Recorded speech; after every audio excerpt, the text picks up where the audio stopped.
Hello and welcome to the Maria Gate.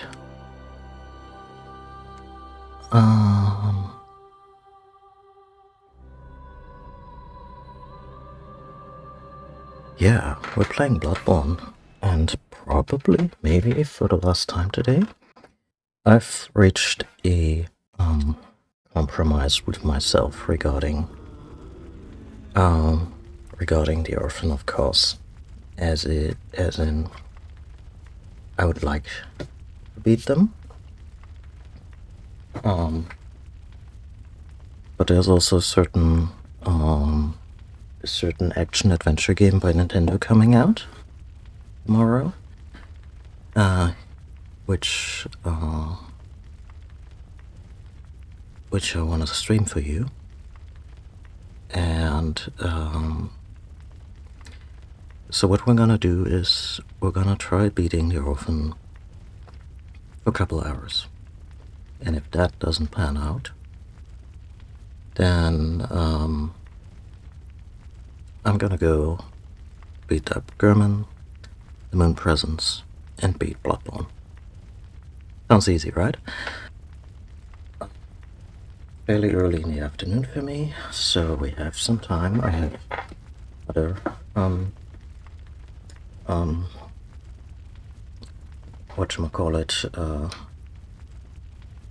obligations in the evening, but other than that, I'm good for time. And yeah, let's just head in there.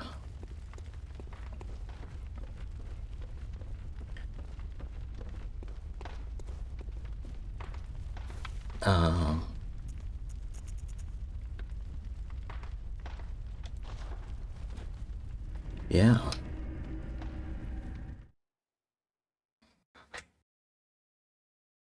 I think this will be an okay-ish, like, it would kind of suck, as in, oh yeah, I beat Ludwig, I beat Lawrence, but not the Orphan.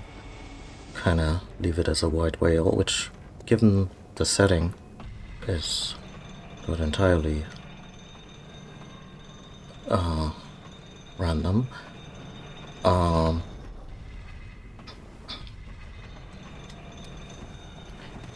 But yeah, we'll give it a few good tries and then move on with our lives.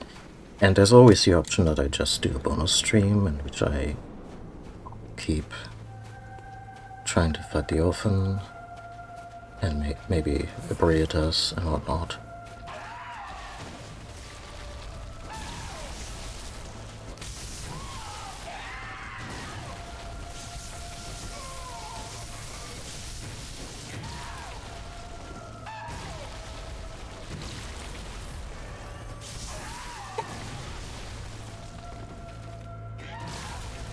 And that was doomed from the start.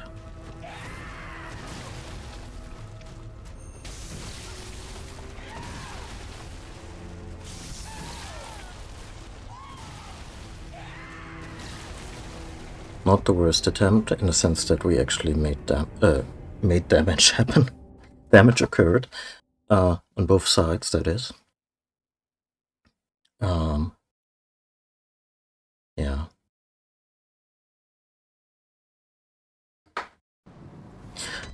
I will say that fighting the Orphan is also, I wouldn't call it triggering. I wouldn't subject myself to content. Certainly not on air, if that was the case. But it is sad. Like, whenever the music swells up and they start screaming this, what I can only understand as no, as, you know, as I mentioned before, this rejection of their entire reality.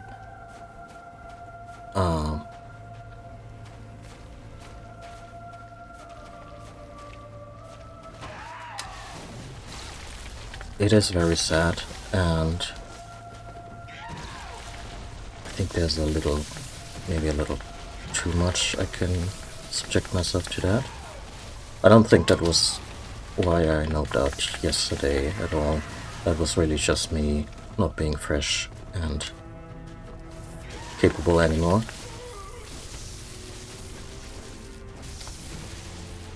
But yeah, everything about the Orphan is really pitiful, and not in a way that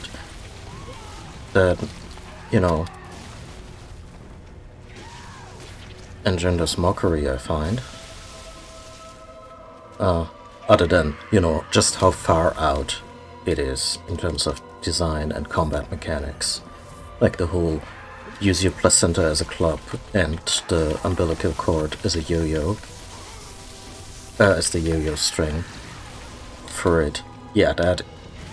I guess some humor can be found in the silliness of that. But other than that, we followed the story and what the Scholars of Bergenworth did there, and yeah, it is rather grim. And by comparison, what awaits us in the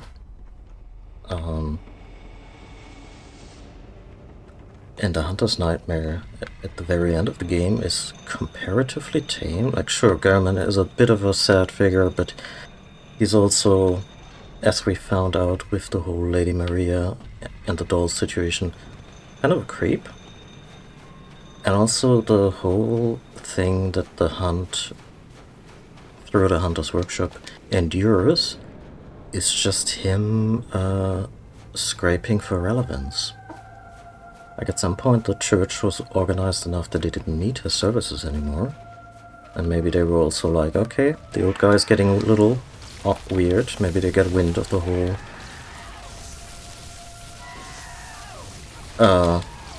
as a lifelike doll, like a real doll, of his favorite student.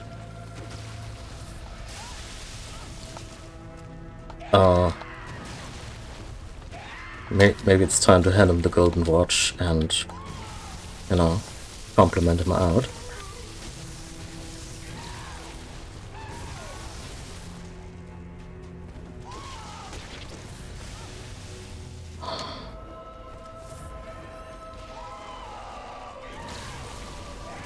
Okay, that was reckless going for a jump here.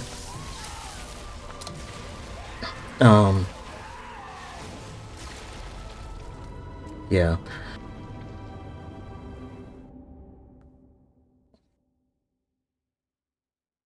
But then Gurman made the deal with the Moon Presence to, I guess, I guess his monkey paw wish was to remain important. And he got his wish by being eternally trapped in the Hunter's dream and directing hunters ever onward towards... What was that just now? Is there a secret?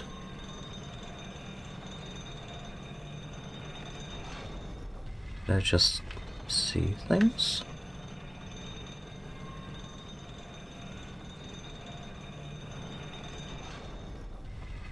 I'm sure we'll have more chances to... Oh. We'll have more chances to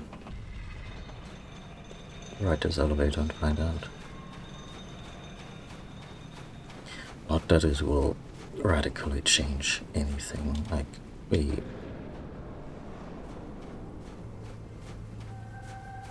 pretty kitted. We're at level 120. This is the build.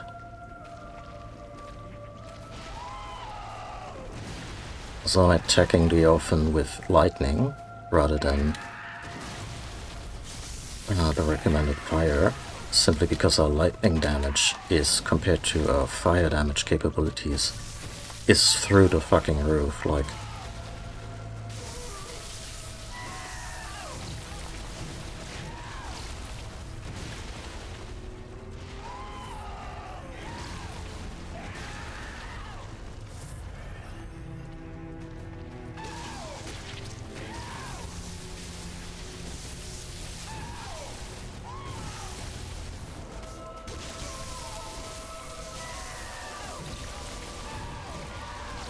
I said fighting in the rocks was dangerous because the terrain becomes less predictable, but that cuts both ways.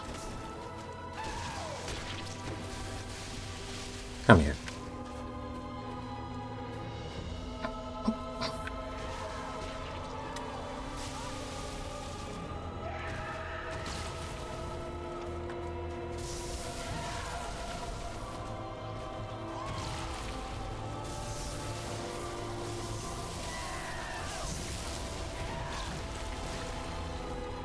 Uh-oh.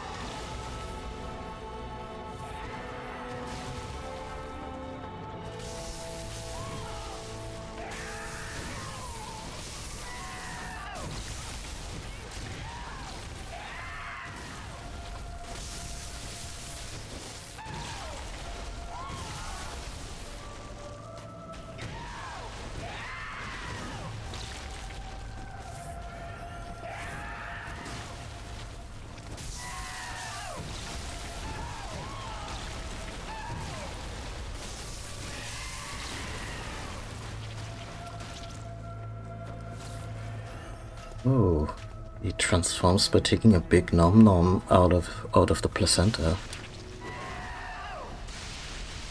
So that's another detail.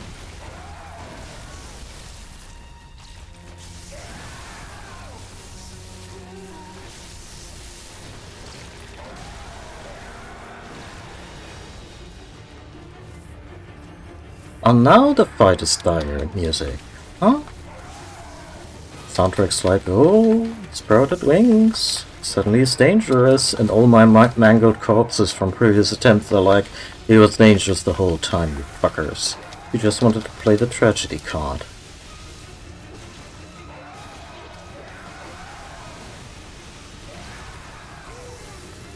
And you know, the tragedy card is perfectly valid with this little bugger. Like, Gwyn was never that tragic. Honestly, he's kind of like German in the sense that he's a powerful guy who resented the notion of being made irrelevant. Which, you know, is also at the heart of a lot of Lovecraftian horror. White guys realizing that they're not the end-all, be-all, you know, masters of the universe. Got a little too off on my little rant. But if you never considered that in connection with Lovecraftian horror, it bears repeating.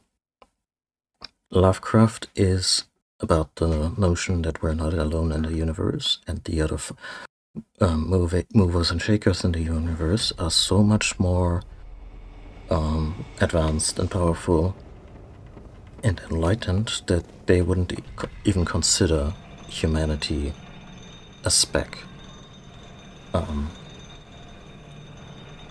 So it is a fear of thinking that you were kind of on top of the food chain on this planet Earth, and then realizing, oh shit, in the greater scheme of things, we are pretty much nothing.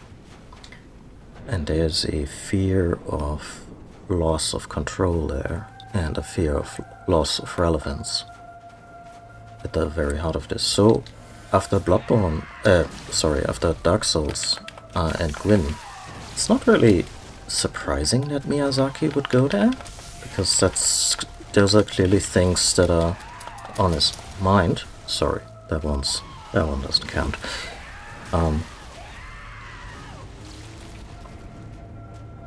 Also, the whole notion of the Age of Fire in Dark Souls, that you cannot indefinitely prolong a golden age.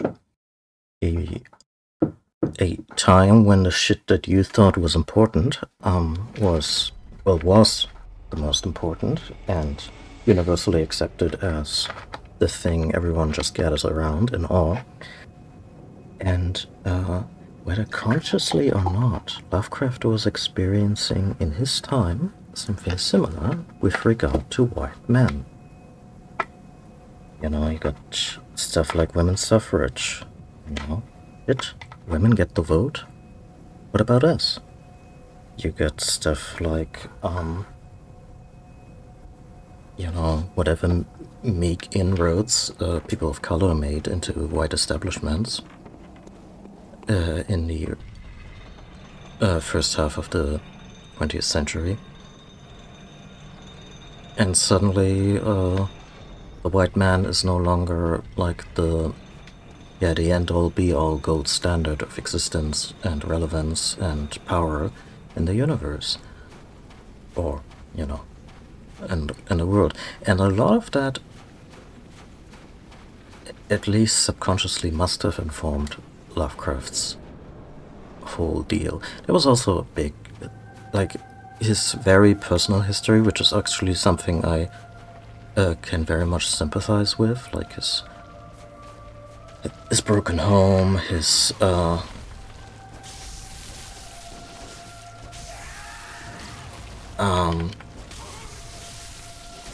his deep-seated anxiety that made him an almost lifelong shut-in. Those old things that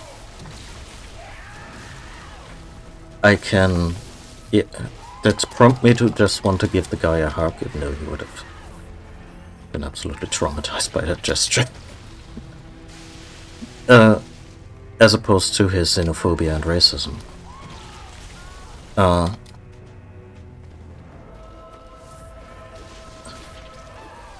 Those are not things I can sympathize with. Those are things I can understand. In a, how it came about in a mechanical sense or logical sense.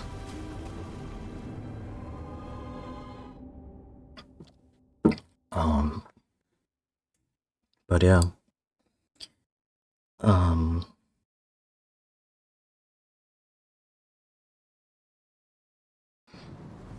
But to that extent, Gurman and Gwyn from Dark Souls are very much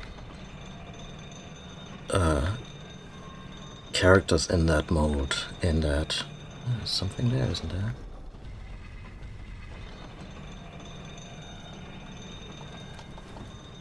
I may need a running start for that. Some other time. In the sense that they've been made redundant or rendered irrelevant. Gwyn's Age of Fire was fizzling out. So the only thing he could really do about it was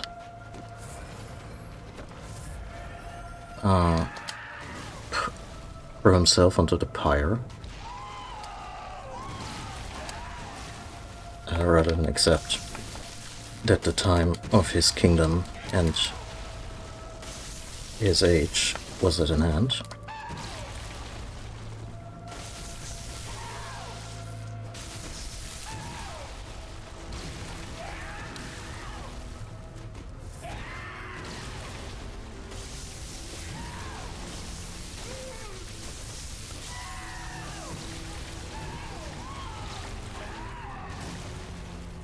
And Gurman, the same, could have just, could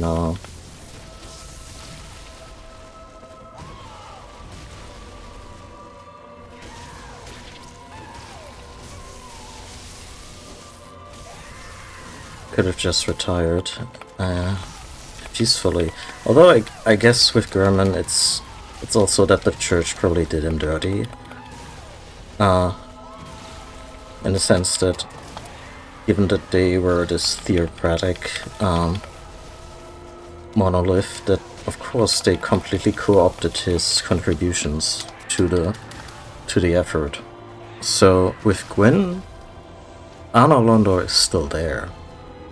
Like the glory of Gwyn's reign is there for everyone to see. Well, everyone who rings two bells and makes it through Sand Fortress, but it's still there. It's still a monument onto the guy and his family. With Gurman, there is we see bits in the lore of Bloodborne that his workshop has been all but forgotten, which I guess makes sense because early on the hunters were more or less a secret police before the beasts. Scourge of the Beast was even, something that was publicly acknowledged. So he was essentially like I was about to say a company man, essentially a secret agent who, after in his eyes, contributing a lot to the prosperity and well-being of the society he had built, and he was going to be forgotten, and that ticked him off somewhat fierce and maybe a little bit understandable. But then again, if you take this kind of commission,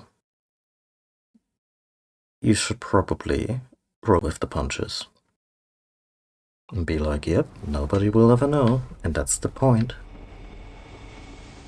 So I feel in both cases we have these guys who are so enraptured by their own ego and by their own creation.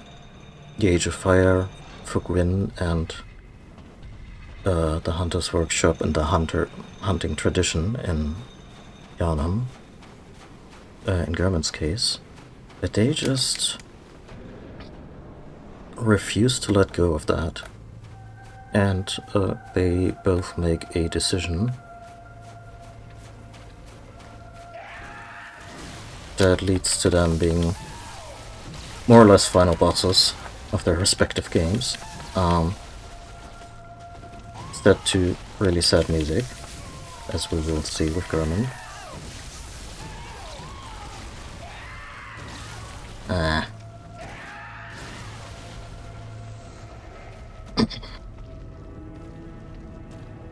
But I fail to see the tragedy. Like, sure, there is a tragedy in there that they were both probably people who started doing what they did with good intentions.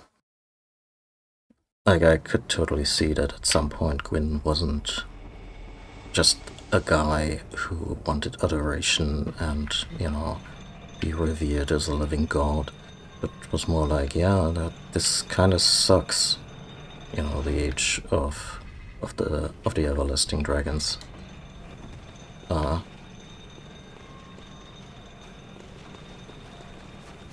I mean, it's also a creation myth, so it's very vague just to imagine what even day-to-day life on the ground would have looked like, because we don't ask questions like that about, I don't know, the Olympians versus the Titans.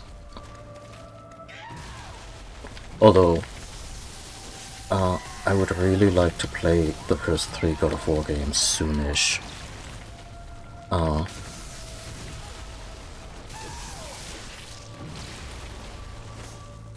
And I recently watched the intro of God of War 3, and it starts with a narration from Zeus, where he highlights everything he has built, and how he will not let one of the many spawns of his loins destroy all that. I got too greedy here with that combo. I knew I needed to heal.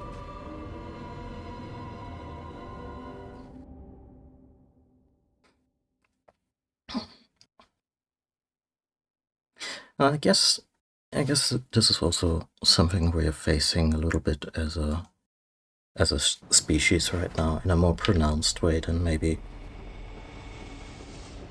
previous generations did. Like, I guess the generation before the last could kind of rest on the laurels of having defeated fascism, at least well enough for to Genie going somewhat back into the bottle. On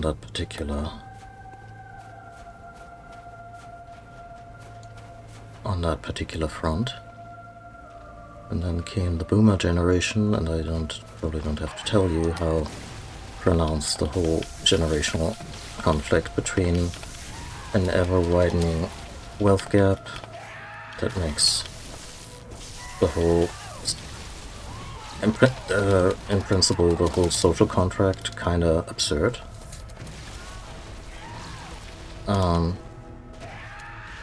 Along with all the insecurity and anxiety and already real-life catastrophes stemming from man-made global warming.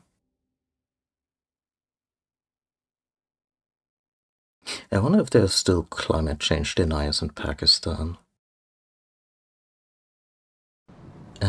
The really dark next sentence would be probably something like, "Oh, did they all drown?" Because this is something I've seen reported on, I've seen talked about, but I feel it hasn't really entered public consciousness as much. But most of Pakistan, you know, a full-on country with not insignificant size and population, and also nuclear power,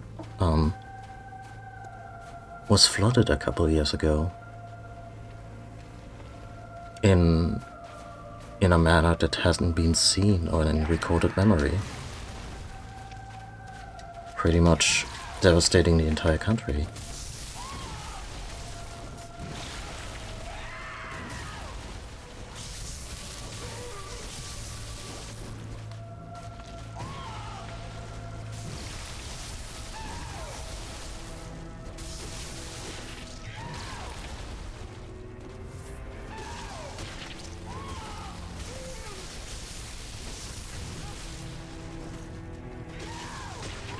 I will say it is rather comfortable fighting this boss with the amount of filth that we have. Like, it's not as one-shotty, at least phase 1. Not as one-shotty as one would expect. Also the whole, like the lightning attack, with the waves. I think I've just tanked the damage from that a couple of times and it wasn't that bad. Probably because we're an arcane build, and I imagine our lightning defense is pretty damn good just from the word go.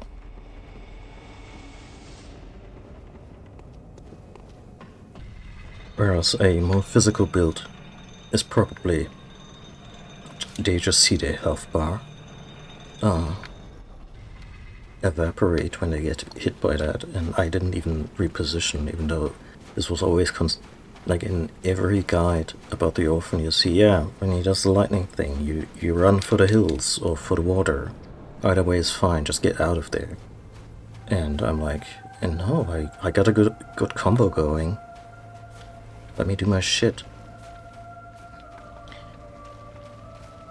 Yeah, also mentioned that we're not going for fire damage, which the Orphan is weaker against than lightning. Because just the way it works out with the gems we currently have, our lightning damage options are so much more powerful than our fire damage. Like, I'm just completely ignoring the slightly or somewhat higher resistance against lightning, because I have like over 100 points of extra damage, or at least damage potential. Not sure how that works out, how the math works out exactly in this weapon.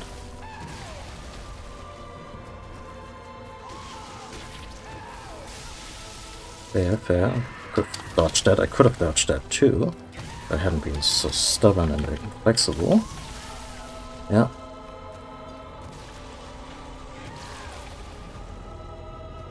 I feel I do decent damage in this phase already. Maybe I'm also just not really in the zone yet. I mean, I keep getting distracted about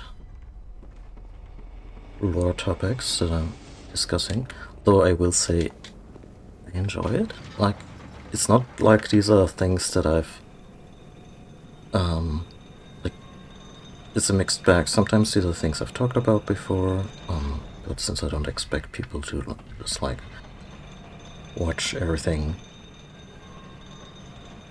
continuously,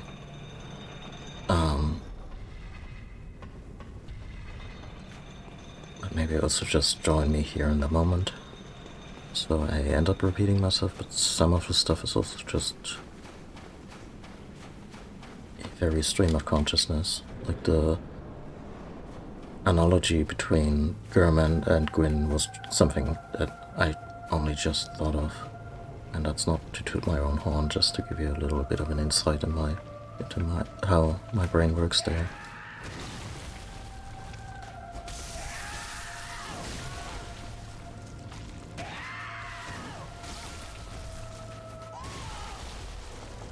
Also, I'm just really glad that the character in Bloodborne, that his name is pronounced with a soft G, and he's not literally called German.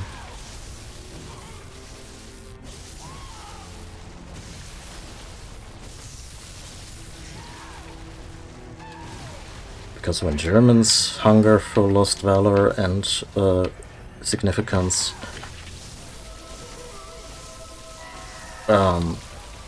bad things happen. Like worse things than anything that happened in Yharnam. Although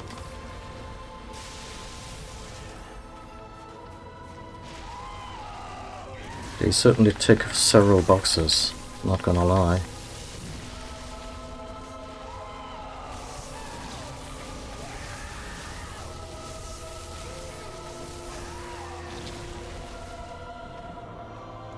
Getting hungry, little one?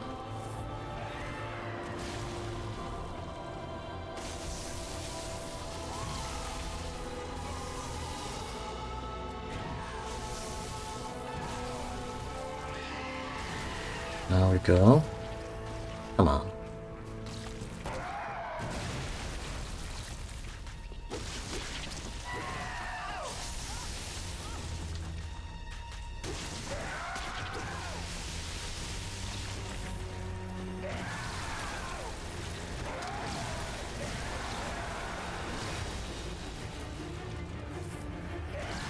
It's like a wrestling match. Like, at first, everyone was just kind of on the Orphan side, and that's where the sad music was playing. And suddenly, I'm getting my shit kicked in so badly that the crowd just suddenly turns on the Orphan, and suddenly the music also realizes.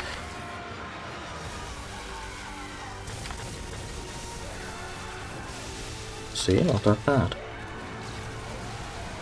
Except, you know, never let him come in the middle distance in a straight line at you. It's not gonna end well. It was a good attempt, though.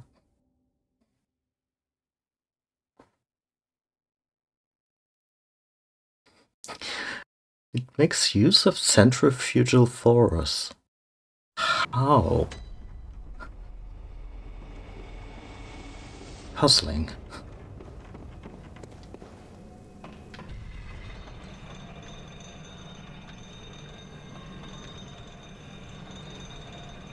But yeah, with regard to how powerful we are, look at this. 200 base attack from the weapon, and then 381 bonus damage. The best I could do for fire was 263. Like, not an order of magnitude stronger. That's not how that works, but you kind of want to say it. Just to... it is freaking strong, so... now that I've kind of readjusted myself with the moveset of the one-handed sword. Like, I could do this two-handed, but I think I would... I mean, I could try, but...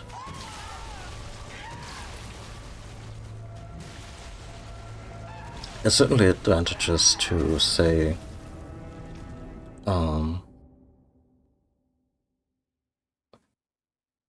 being able to do the backstab or the R2 strong attack anywhere aimed at its back. I shouldn't say it, there, towards their back. Because apparently that can stun them into a visual attack. At least during phase 1. Yeah, I kinda expect this to be too slow. But we'll see.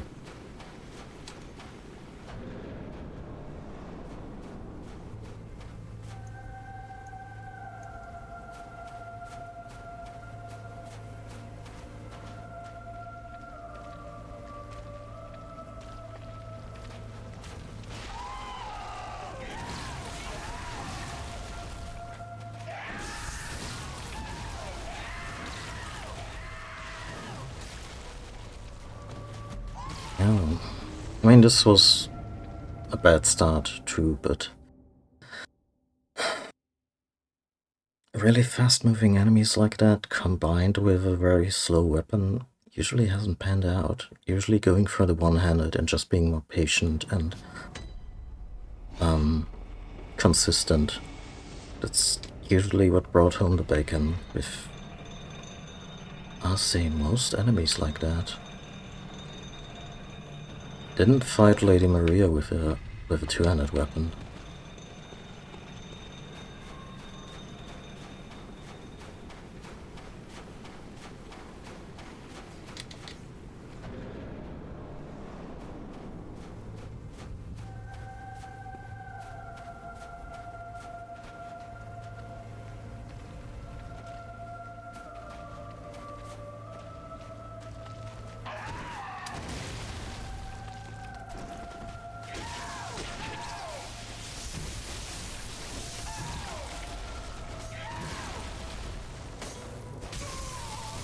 Whenever you hear the dry heat, it's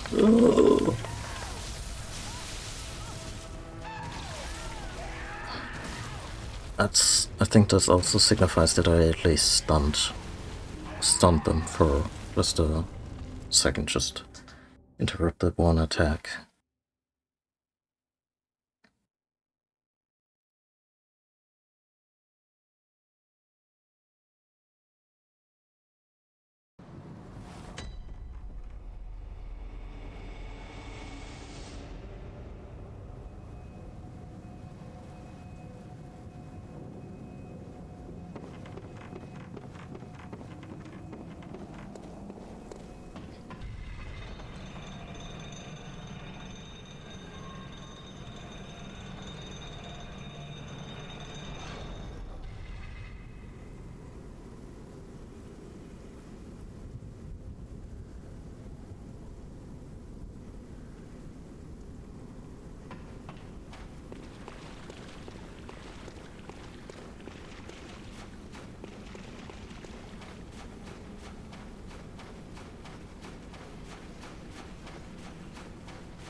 This... I should maybe get rid of this habit of when I'm early into a fight and I'm already getting bodied, I'm more eager to get at least a couple of hits in. So I can have the feeling that the run is worth it and it's not just already starting with me chugging 2 potions with nothing to show for it. And it's kinda dumb, because the fight may still turn around. Like, sure, sometimes our run is just cursed.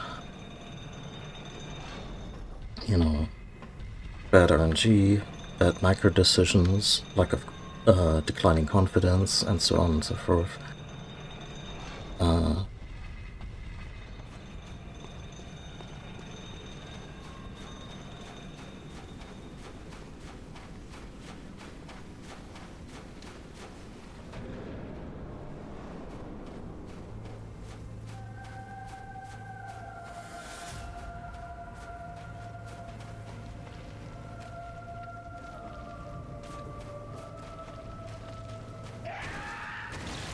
Say.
And there is a difference between not healing when I really should and don't have any other options, like now, and also, but at other times just taking my chances with the rally system. Is that orange bar is ever so enticing. Oh, not the straight line in the middle distance. Deeply cursed proposition.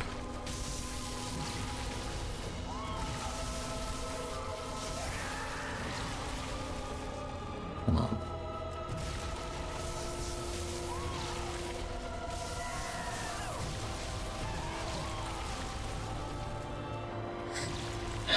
Yeah, that was just a lot of... I'm still on the fence about fighting them in difficult terrain. I get the feeling that sometimes I get a little bit of a benefit out of, you know, irregularities that the AI cannot plan for, or yeah, that the AI doesn't really have an answer to. Like there's obviously no set of stairs in this arena that could be somewhat reliably exploited.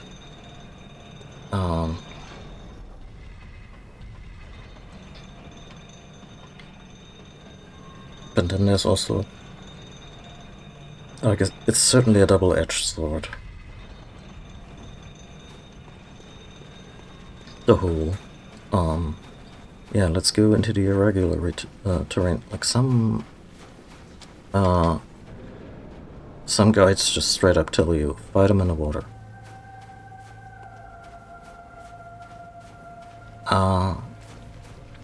Which I'm opposed to, simply on grounds that so many times in the Souls game I thought I was good with regard to, you know, what is shallow and what is deep, and the game was just like, no, you walk too far, and then there's bottomless pit in the water, and you just...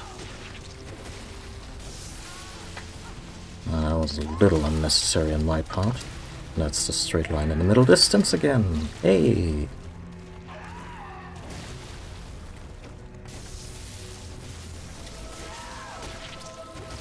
Yeah, let's just not.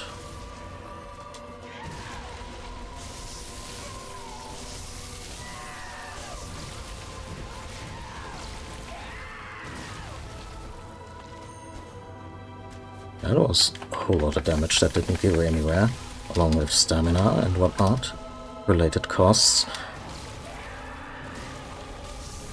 clearance fees, tax, customs.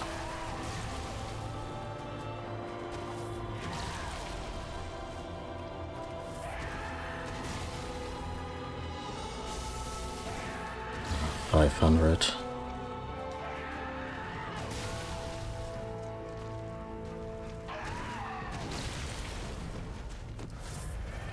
I need to find an acronym for this predicament that I've been calling out.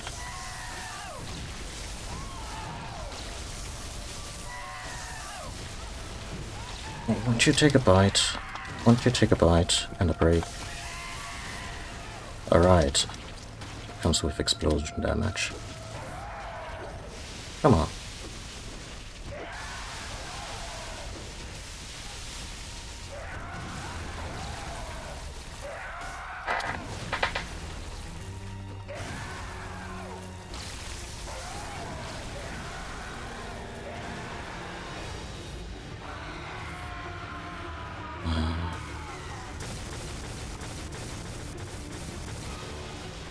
Oh.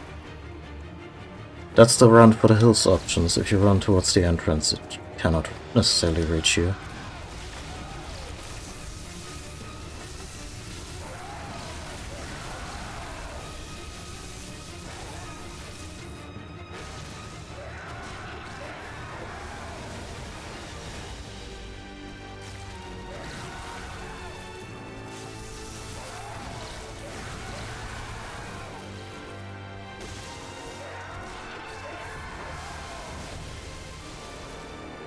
Where are you?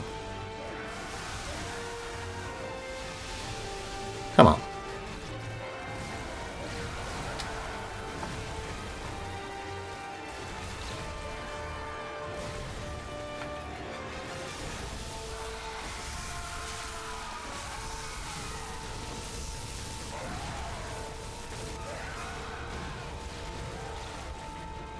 Oh, I hate being on the defensive like this.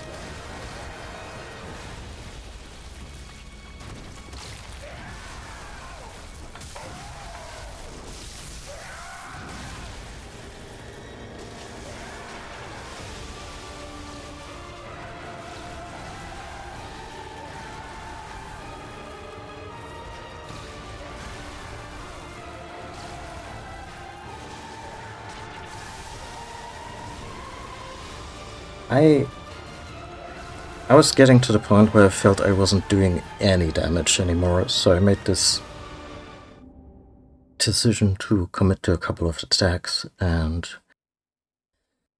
yeah, got caught in the meat grinder. It was a really good try. Like I'm feeling the intensity right now. As they would say in Metal Gear Land, what a thrill.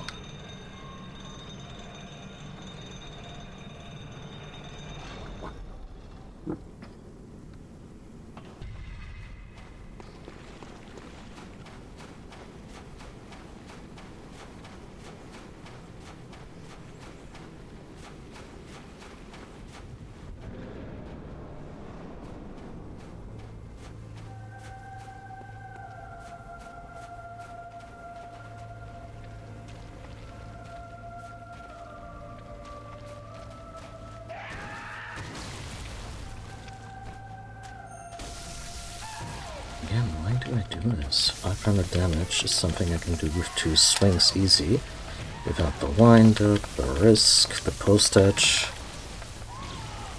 the approval by the ambassador, and all the other formalities that come with a charged attack. Catering.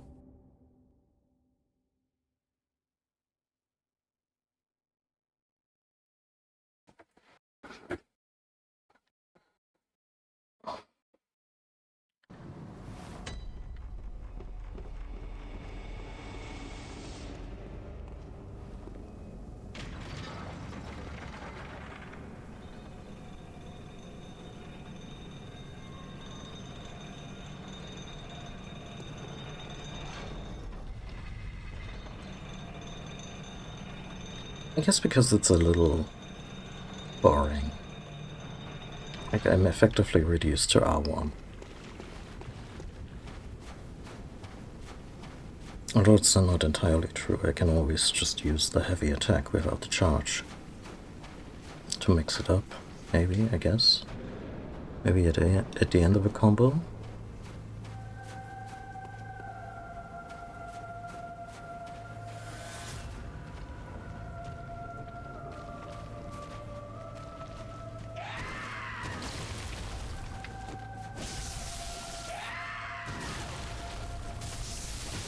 I guess it's the idea of closing the gap. That's what always seduces me. Like, I do a lot of the... Would you just let me fall down with dignity?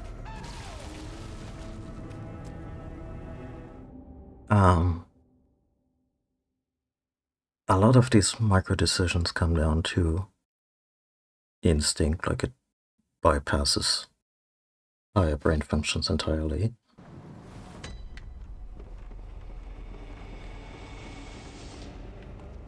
I've been really bad about sending the elevator back up, huh?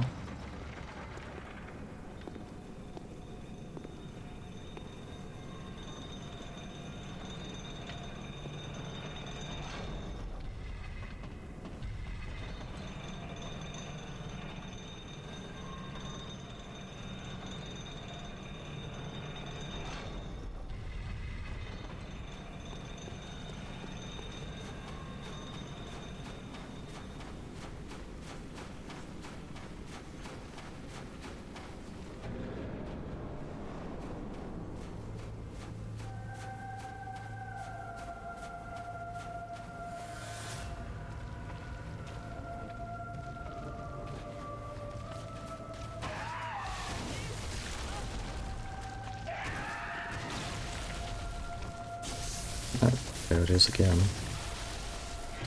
Instead of just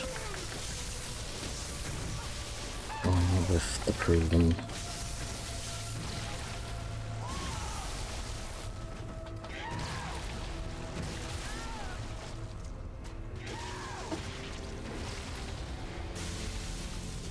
And again, trying to heal in the middle distance when I should be doing it right behind the boss.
Like so.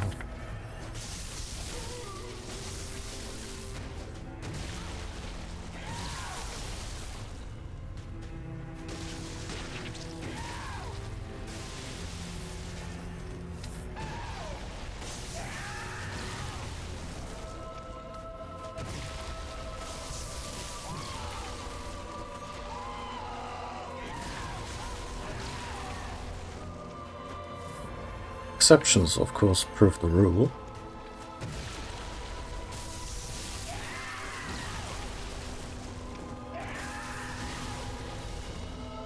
Could you stop fighting defensively? I'm not used to that.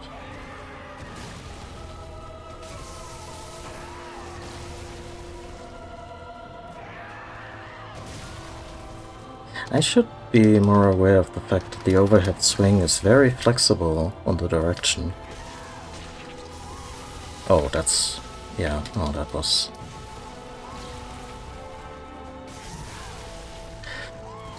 no, I don't think it's a solid choice. Nobody puts baby in a corner.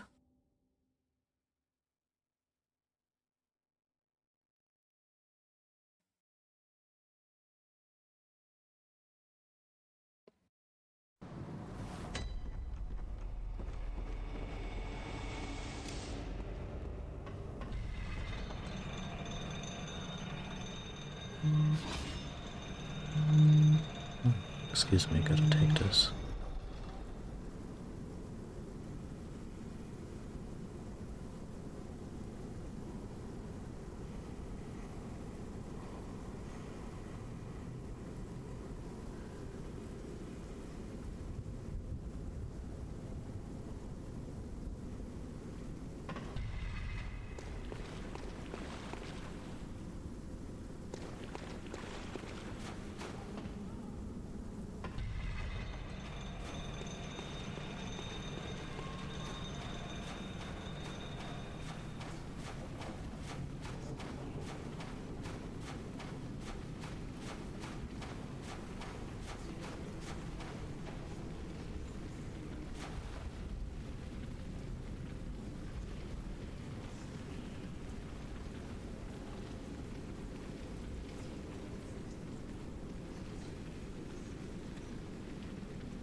Okay, where was I? There we go. Right, a two-handed attempt. Sure.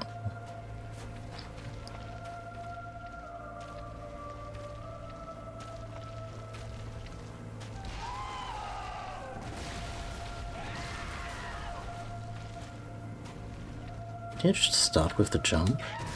No? This one just bounced clean off, huh?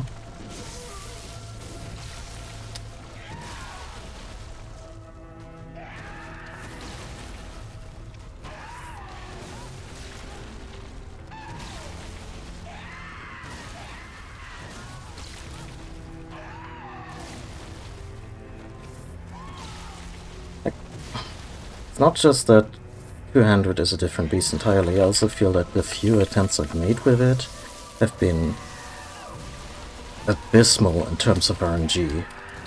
Like, I'm just flailing here.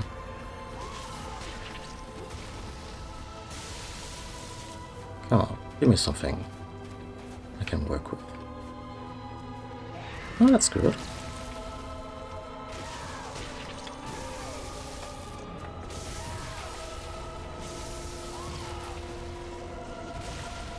But... oh, got me on the backswing. That's a shame. But damage can be achieved. I feel maybe I could, if I get into the habit of it, streamline phase 1 a little bit.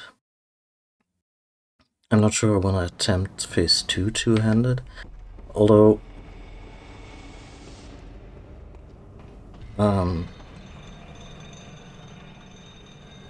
believe it or not, the Orphan is actually a little slower in phase 2, at least in the sense that the tells and the wind-ups are a little more ponderous.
I feel...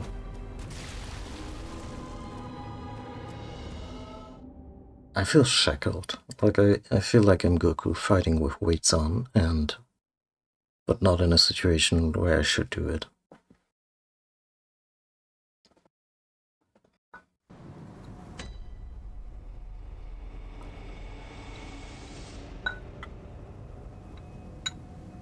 Excuse me, a little bit of my lunch.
Oh, that sucked. Getting hit with the splash attack that just gave me flashbacks to Logarius.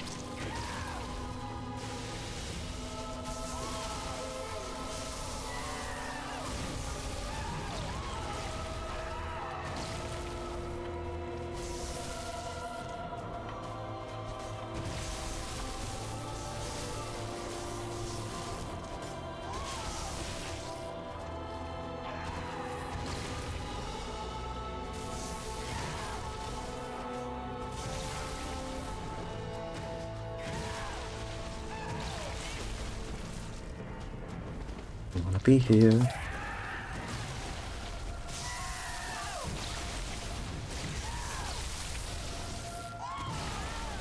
Yep.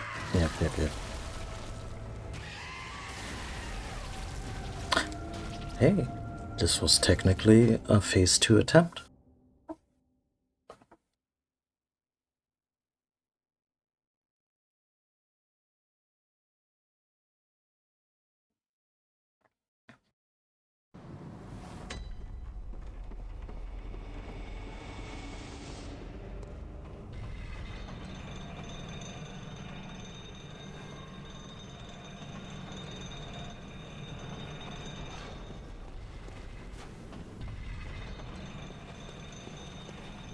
How do I manage to get turned around in this tiny caravan over and over again?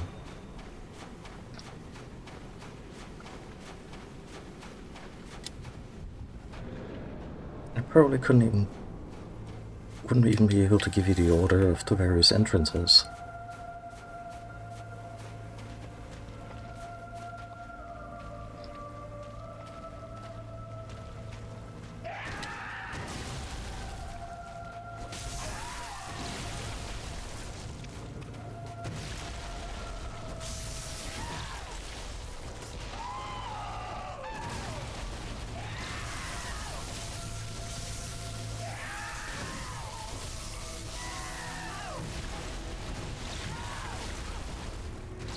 That was a dumb idea to retreat.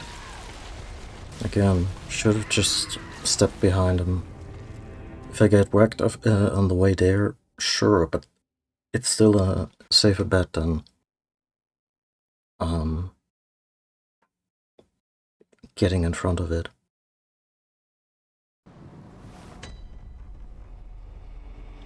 Getting in front of them.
It's not an enemy you want to turn your back to.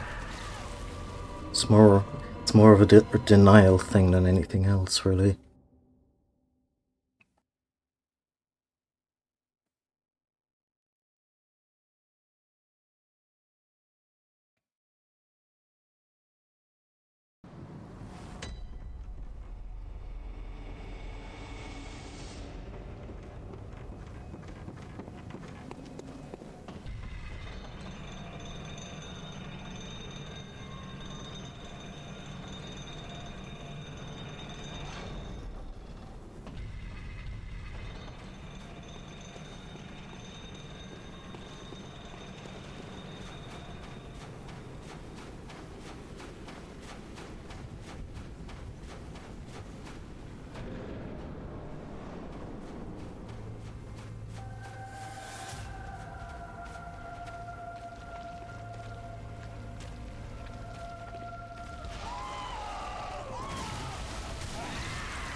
What was that?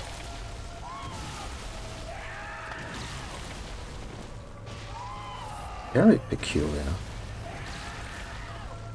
Oh, let's try the water. Come on.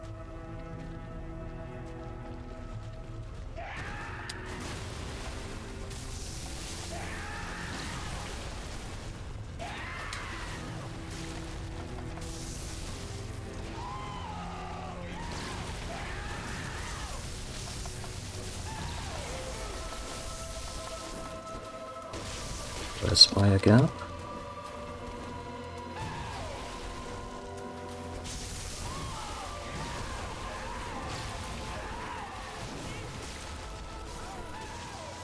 Yeah, I don't trust the water. I don't want to deal with that kind of situational awareness.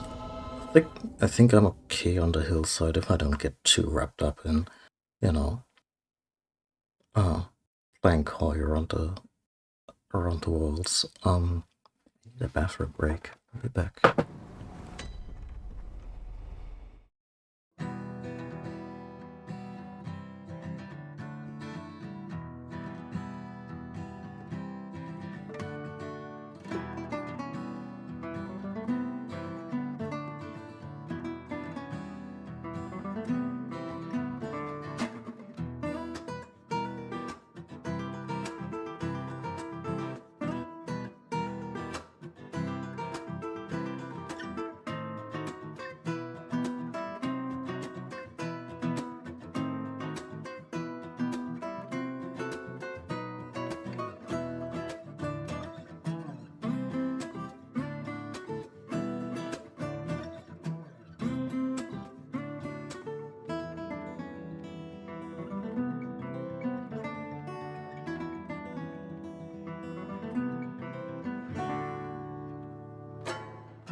Okay. I'll say the stream has been blessed with in one particular respect, Catsy Esther. They're both fast asleep and not jumping on my lap, not jumping on my desk, which, in a Souls game can be particularly devastating.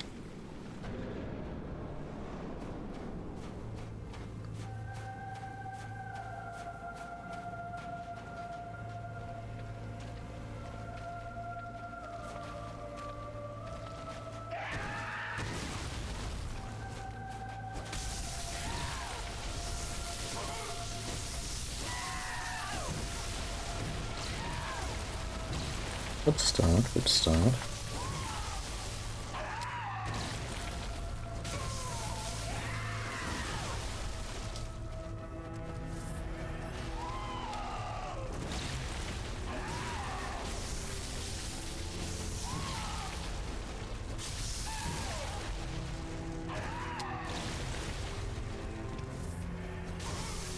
I think staying locked on in this particular fight is not the worst choice. Like Especially with bigger enemies, you're really tempting fate. I forgot of how you're even able to follow the proceedings.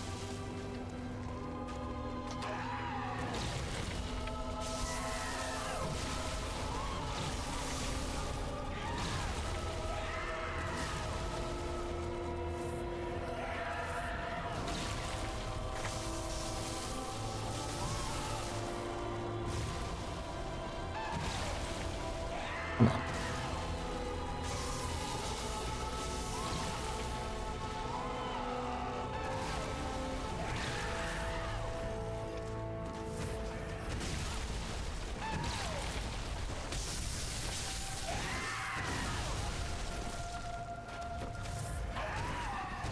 Feeling a little peckish yet?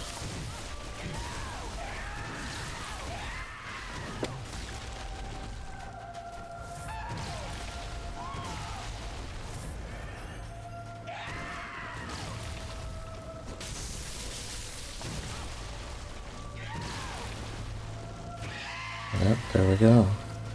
Dig in.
Damn, that one was fierce.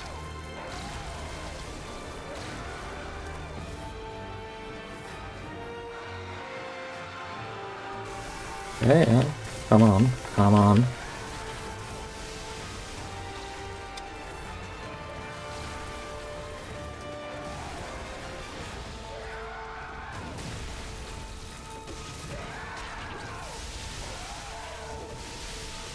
Shit.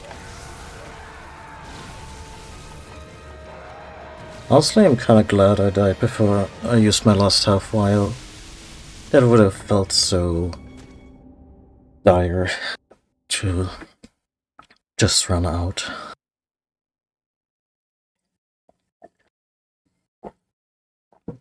Yes, I've been able to get good combos in, but it's mostly the mobility stuff. Like, suddenly, in the first fight, the Orphan pretty much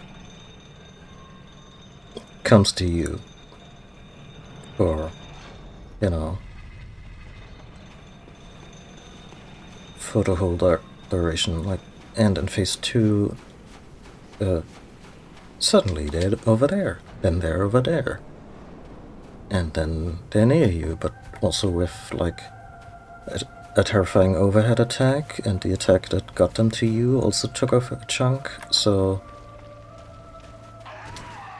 like, this I can deal with.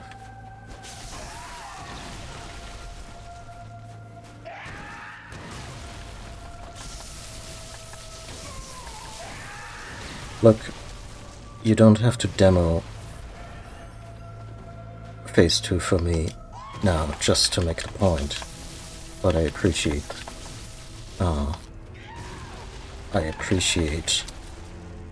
the sportsmanship, Orphan.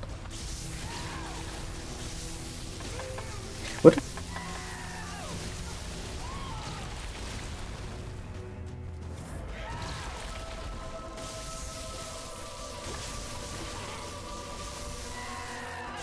Yeah, I mean, there's either, like, we're either going by,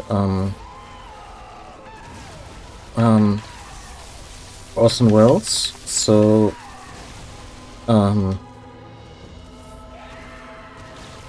Earth germs are deadly to the old ones anyway. Although, the Orphan of course is half human, so I guess it gets the benefits of, I wanna say, a human immune system, but then also the mother was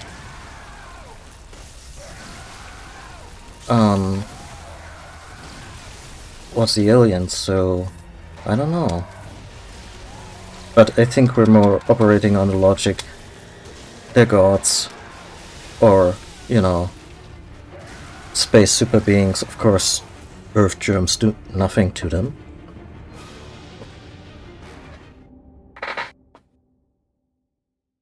But yeah, I still think the one thing they never show us, because it would be too much horror in this horror game, is just the thighs of our protagonists as they should look like towards the end of the game. Like, our character's gonna transcend their humanity and become a little squid baby, and that's good, because a little squid baby hopefully doesn't have a full tentacle made of scar tissue and bone splinters and whatnot.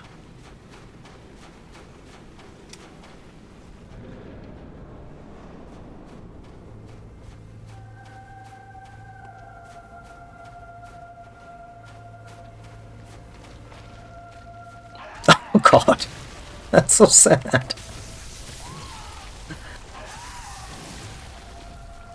Especially since I can totally picture, like, especially like a northern German fisherman, like with the classic yellow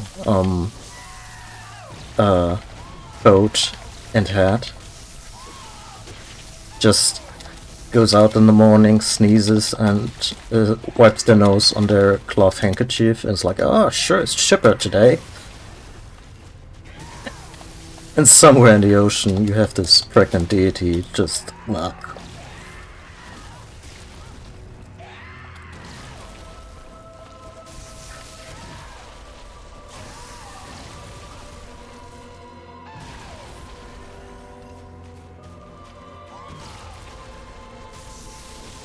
maybe Ebrietas was socially distancing. And me just being very rude and stepping up to that altar and trying to revive my vampire friend was... And now I'm standing on the corpse of their mother. That's just disrespectful on so many levels.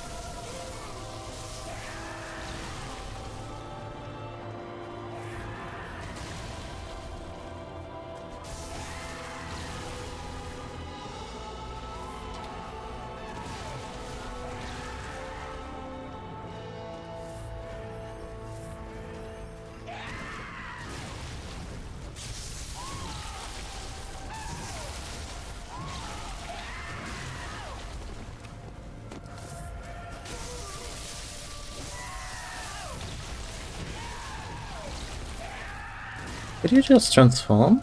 I think it... yeah. There we go.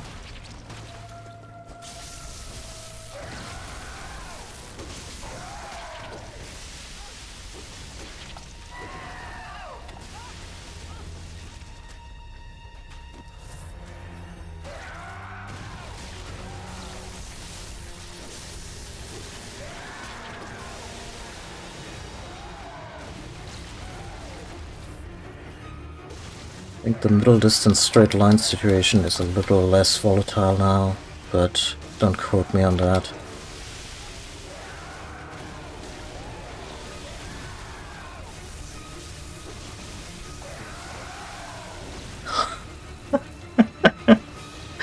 I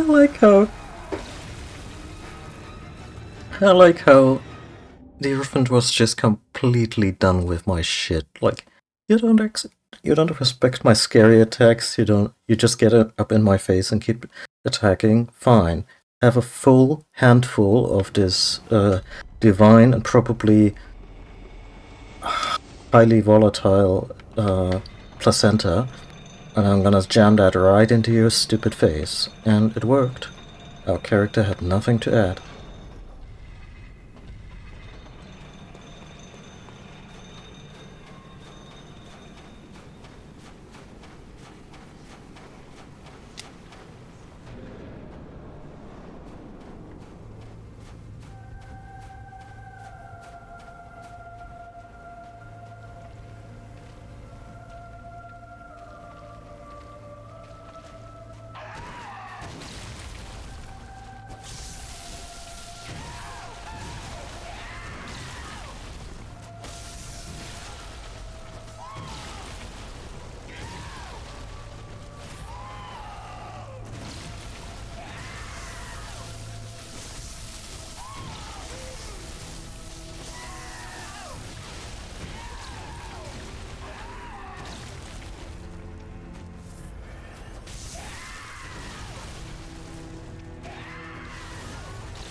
The hitbox of that uppercut is one of the great mysteries of the universe.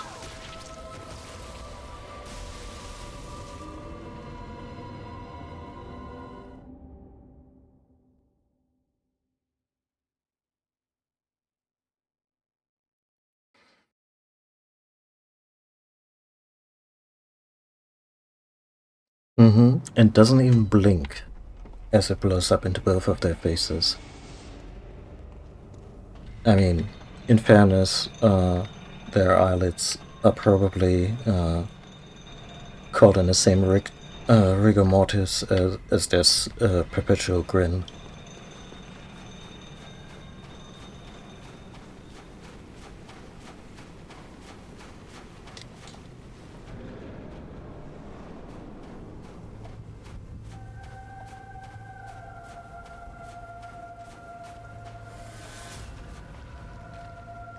I haven't really tried countering them.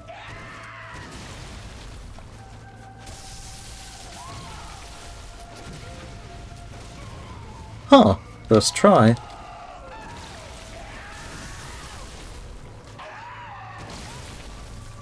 Yeah, but I should also keep in mind that the blunderbuss is pretty good at hitting its target, but it also has a certain wind-up.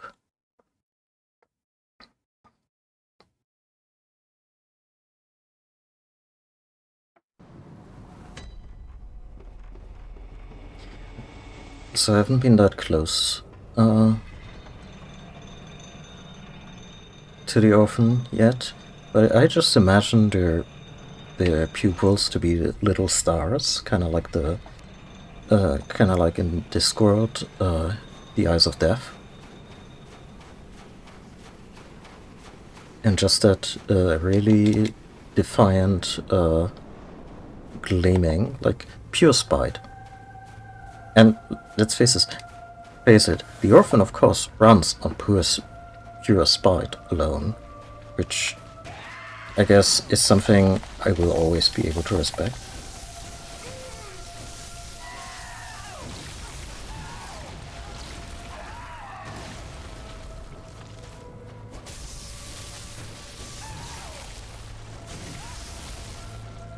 Huh. I do.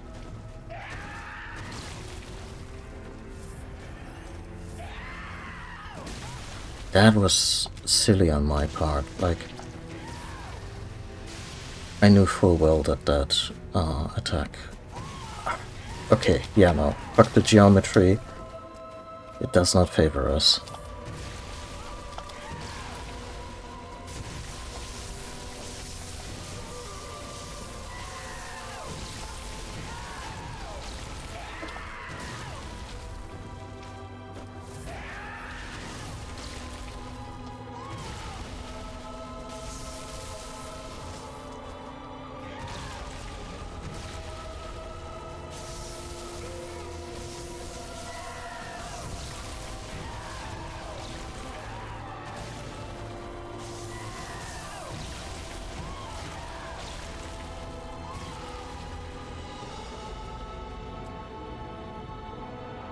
This happens when I'm considering just how much healing I've already used up this early into the fight.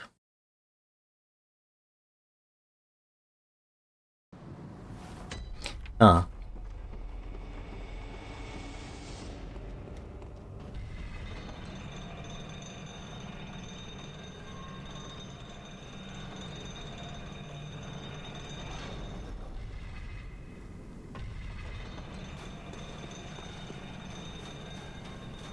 But going by that description, I imagine it's supposed to look very lifeless, corpse-like.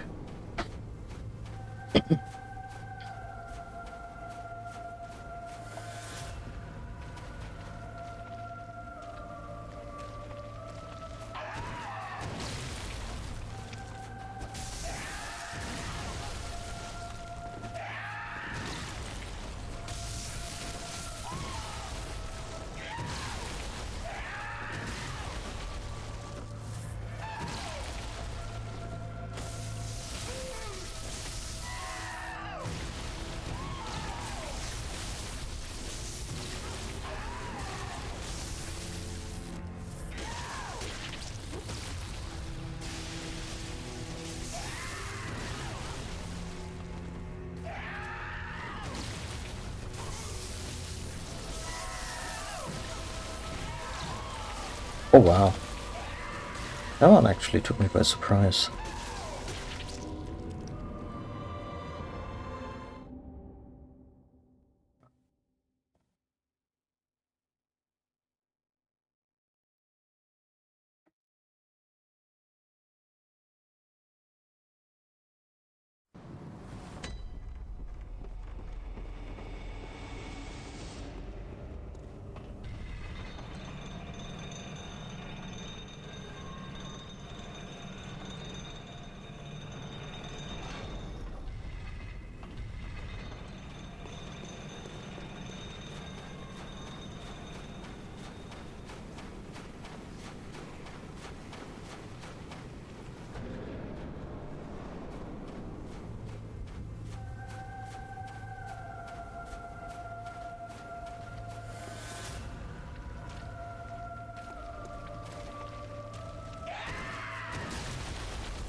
It strikes me that we really never get any idea of why the moon presence does what it does. Like, in both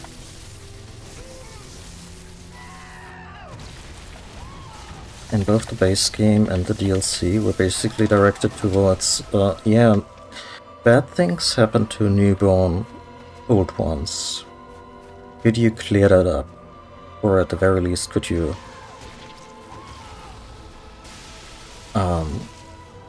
get some semblance of peace delivered to them?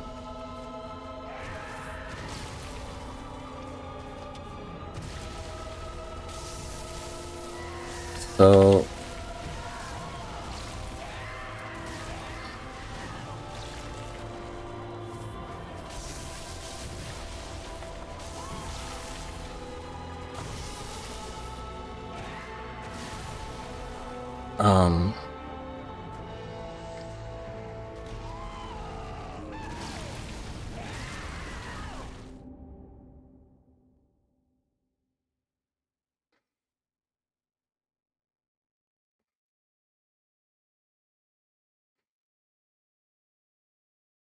but I guess it's also kind of par for the course that there are some things that we could maybe infer, but all in all, our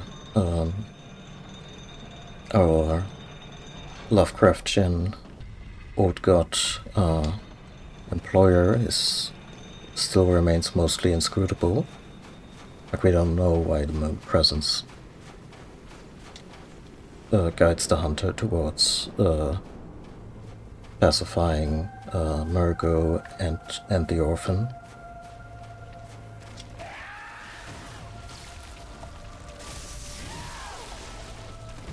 Like, it might be 100% altruistic, it might be a strange power play in some conflict with other gods.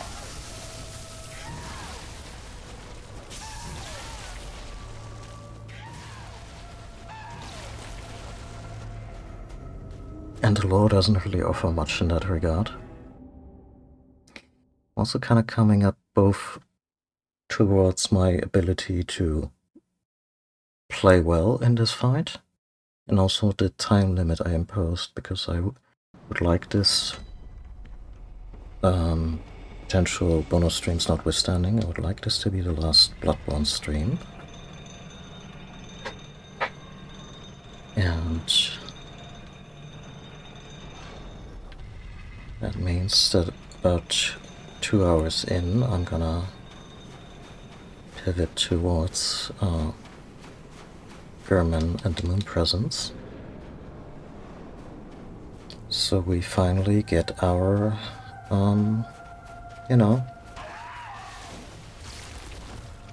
get that promotion we've been working so hard for.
Shit.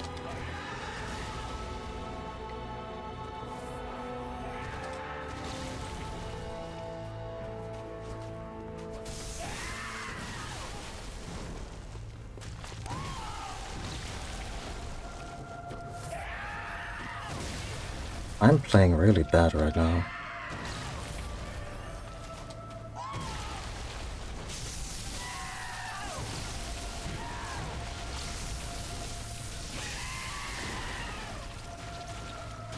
Oh, the transformation actually doesn't do damage. Just blows you back.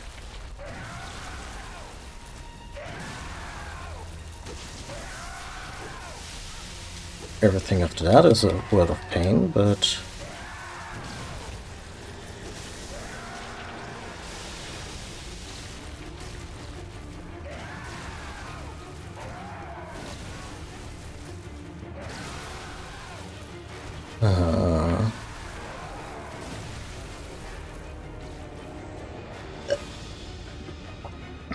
This... I made it to phase 2 eventually, but this attempt just felt cursed.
Just out of curiosity.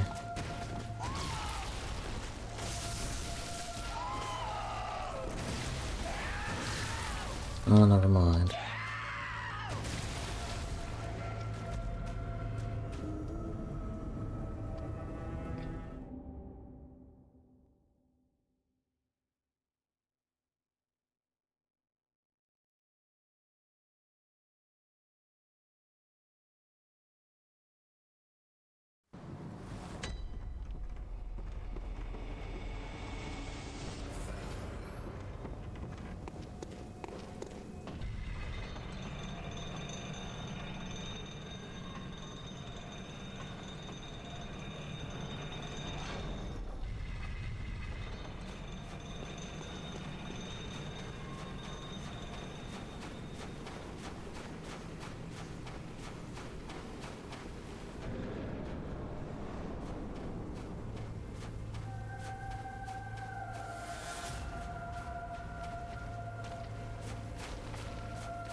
Okay.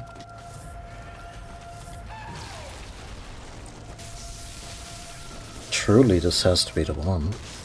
So I want a... Okay, I wanted a ballpark estimate of how much the Tonitrus even does. As a very desperate end of the fight option. But yeah, 500 is not great.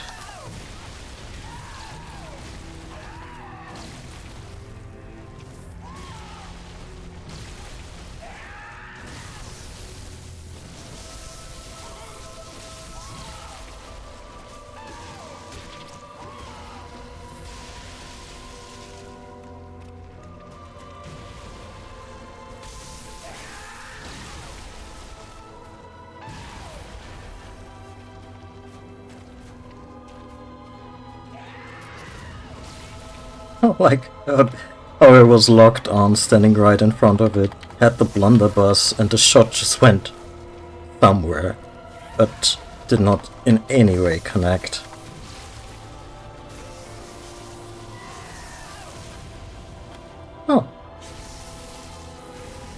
more things change.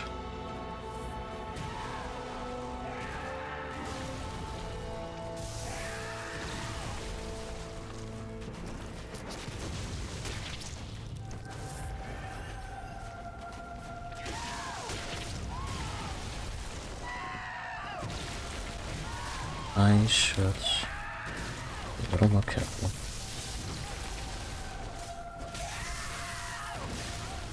And not fall for this one.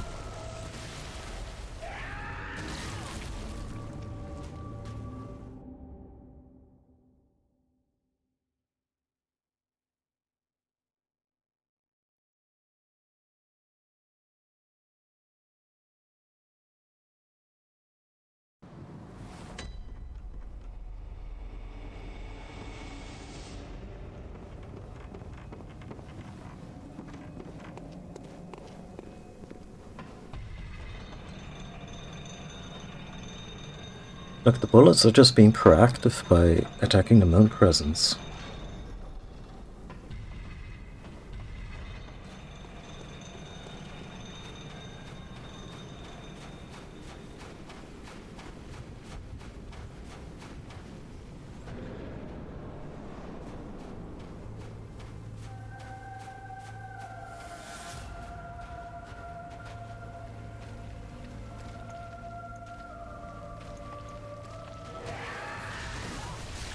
It's 200.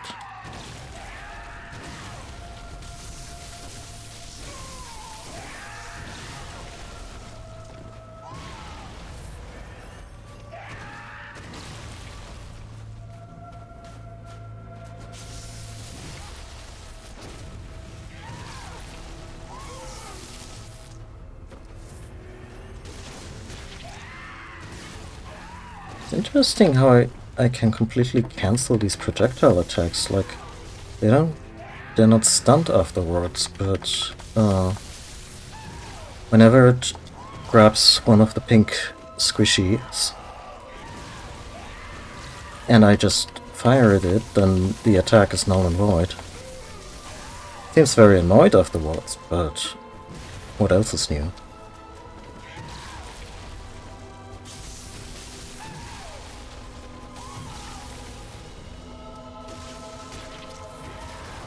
There. I mean, this one was already in the ground. I couldn't cancel it anymore.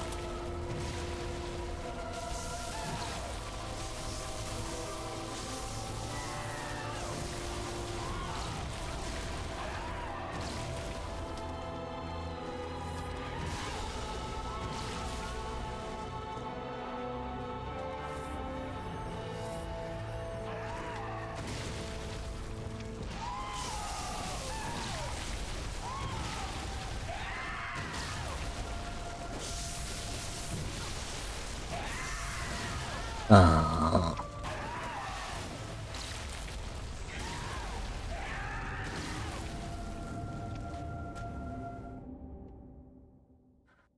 Bullets are smart like Piccolo. It wasn't even, and I only know this, because I recently got a hankering to reread the damn manga. It wasn't even Piccolo who was the first one to pull that one. Like, the moon was destroyed multiple times. Only during the pre Dragon Ball Z era. So what both the anime still called, and the manga was always Dragon Ball, and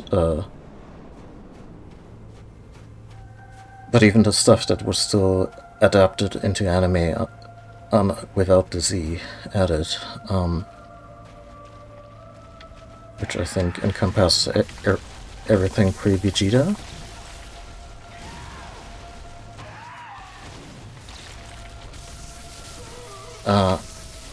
Yeah, no, both Roshi and Piccolo destroyed the moon just to have an adventure against Goku. Or in case of Roshi, it was just so that the collateral damage wouldn't.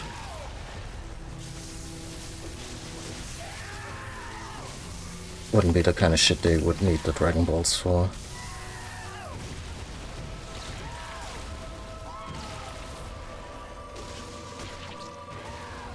Yeah, I was thinking in terms of arcs, and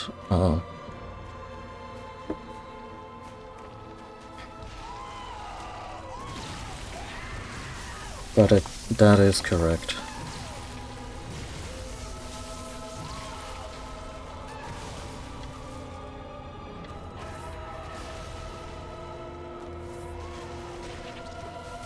Huh.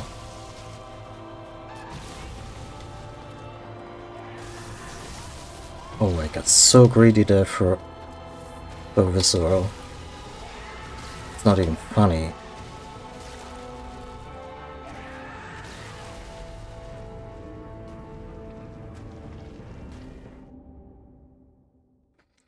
Kind of the opinion that, with a few exceptions, like the entire Z part of Dragon Ball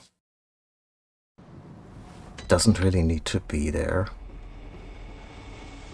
Like, sure, there's always little things that kind of stand out as being particularly endearing, funny, or cool. Like, what I like about the Vegeta arc, for instance, is how Piccolo does the full heel face turn, just for the sake of Goten.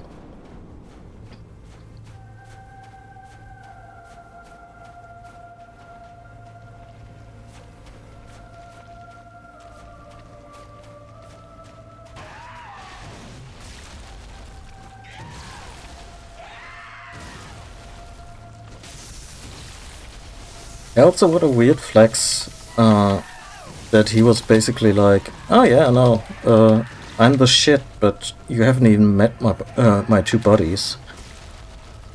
They're much stronger than I am. Like, how many Saiyans go around advertising their own inferiority? Aside from maybe Goku, because he's honest like that.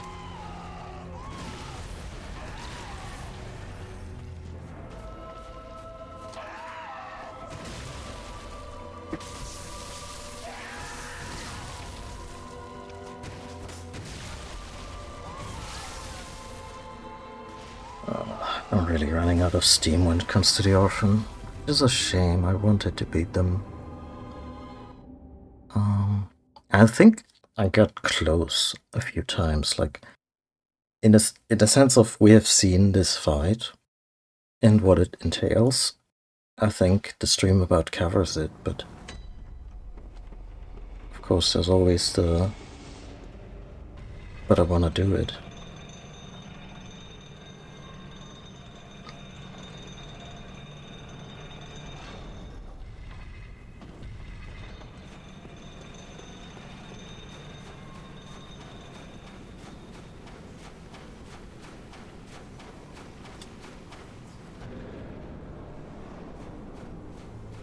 Yeah, until my reread, I would have drawn a blank on Reddit's, and I've already forgotten what the other guy, like the guy between Reddit's and Vegeta, was even called, the burly one.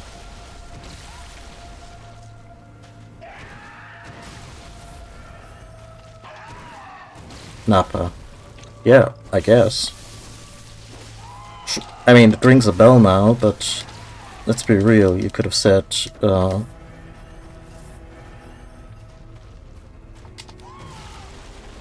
you could have said something vaguely plausible and I would have maybe raised an eyebrow, but also not really questioned it, because that character is also not really worth the amount of time that the manga spends on him. And that was just the manga. I don't even want to know how much the anime dwelled on it.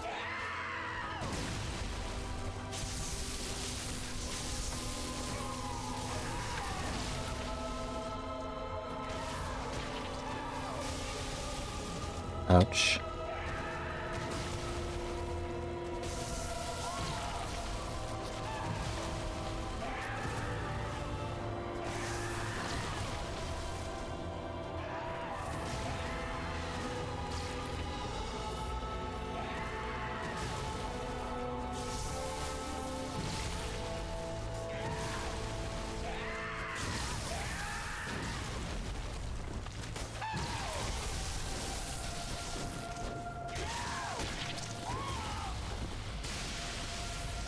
This attempt is cursed. I'm already so low on healing.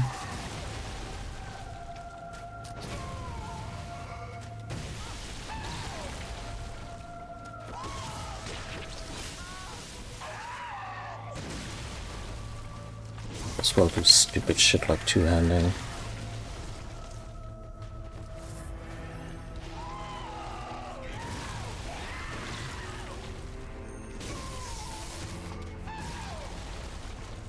The one time I get an R2 off with the two-handed, and it doesn't even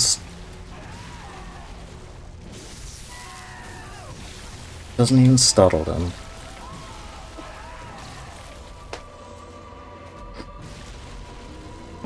But that's not the over 9,000 meme, right?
I'd be curious how that Eurogamer review, or, you know, reviews in general, how kind they would be to the weapon crafting. Because I like the devs kinda hailed it as the quote-unquote solution to the durability thing, but I think the unanimous echo, at least before release, has been, but why have the durability to begin with?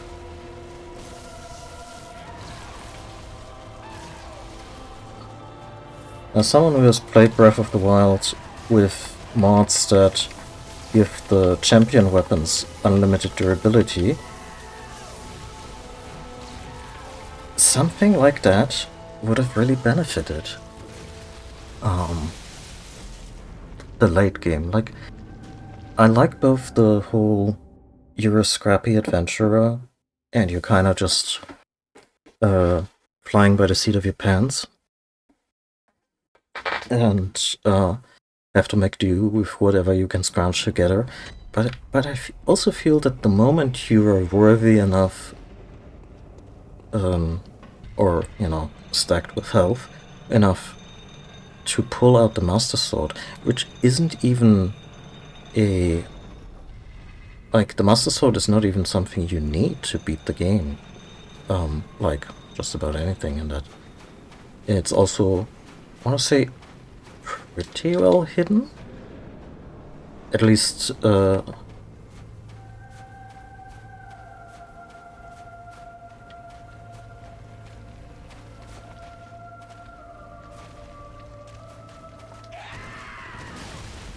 like at least getting through the Lost Woods is isn't something that's just handed to you. So I feel by the time you get the Master Sword, you should at the very least get a reliable tool to fight off enemies. And especially since that one already came with a built-in compromise of, hey, it only has its awesome power of, you know, smashing evil. in the presence of malice. So whenever the Ganon goop is around.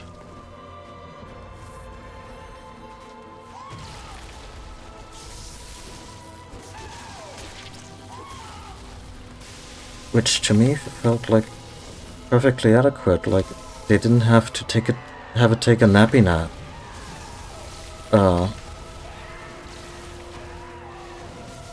On top of that distinction of two different damage levels.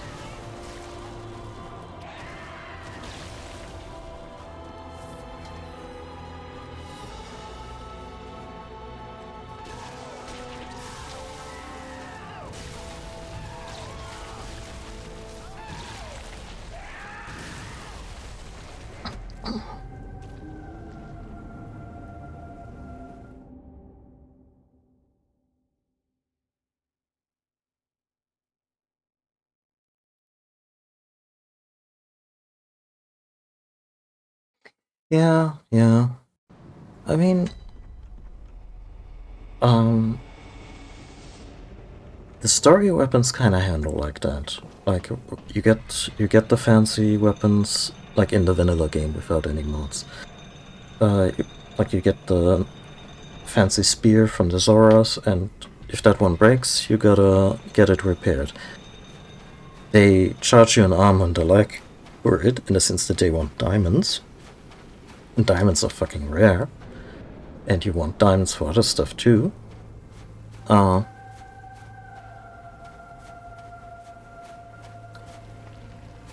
yeah, the only exception being the Master Sword, and the Master Sword just needs a break. Every now and then. Literally. But it kind of recovers on its own. And thing is, the Master Sword also only has a damage output of 30, which in the early and mid game would be fantastic, and in the late game isn't even that great. If it is, when it is near Malice, it starts to glow like Bilbo's sword, and its damage potential goes up to 60. And I think its durability then also increases so that it's extra hard for it to break during the final stretch of the game. Although I think it can still happen.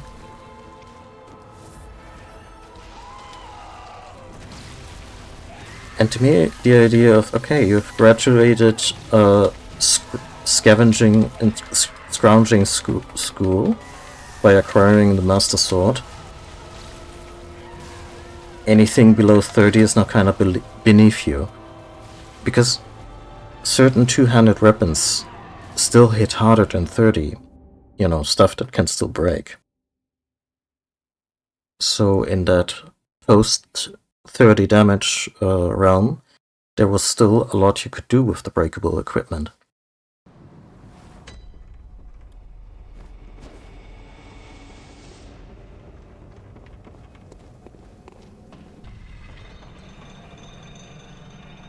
And I don't know, maybe they should have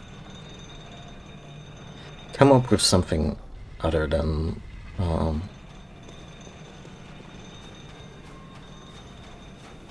yeah, it's difficult to say.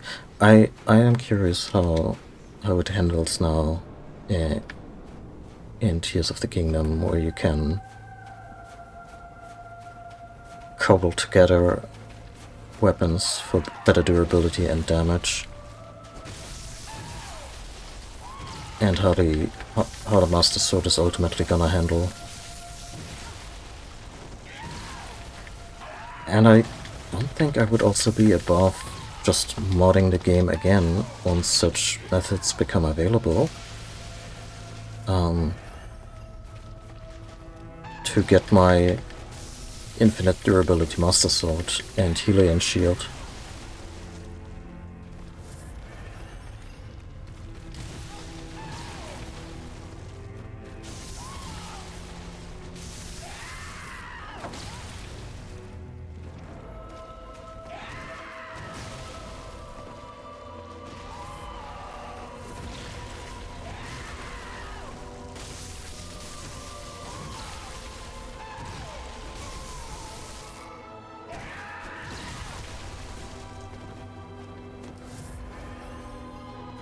Now the Helion shield would be, I guess, that balancing-wise would be a little different, because if memory serves, it was also the strongest shield in Breath of the Wild. And of course, making that one infinitely durable, yeah, it's difficult.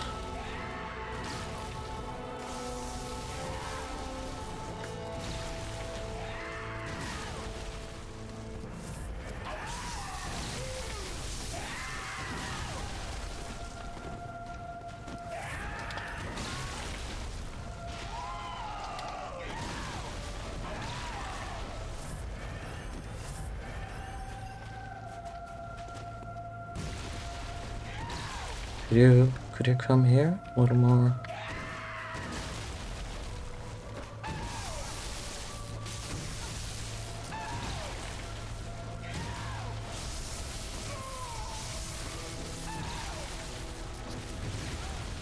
Yeah, I'm tapped out when it comes to the Orphan. Maybe in a bonus stream, but for now, the big sad man baby stands unconquered. I'm gonna take another break, and then we're gonna fight German in the Moon Presence, and hopefully in a more, expedient way. Be right back.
Okay, here we go.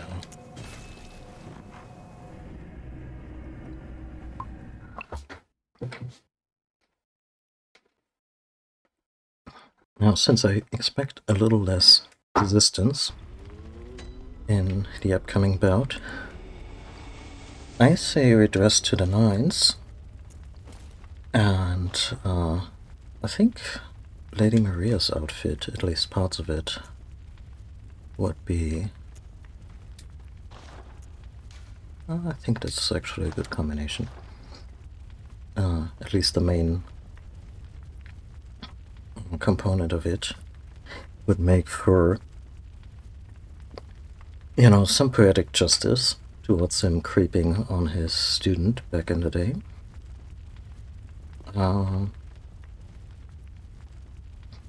So, yeah. Let's beat this game.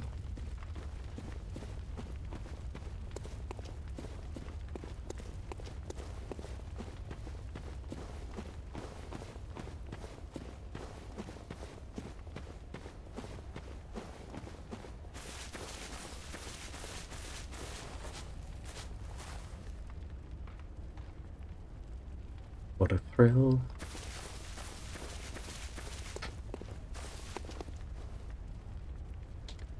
Good hunter, you've done well. The night is near its end. Now, I will show you mercy. You will die, forget the dream, and awake under the morning sun. You will be freed from this terrible hunter's dream. Yeah, let's just, you know, refuse the good ending, as far as our character is concerned.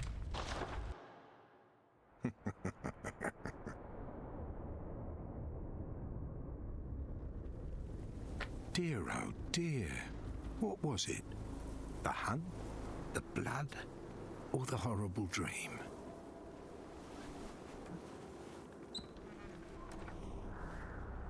Oh, it doesn't matter. He's still so polite. And so freaking tall once he gets up. It always comes down to the hunter's helper to clean up after these sorts of messes.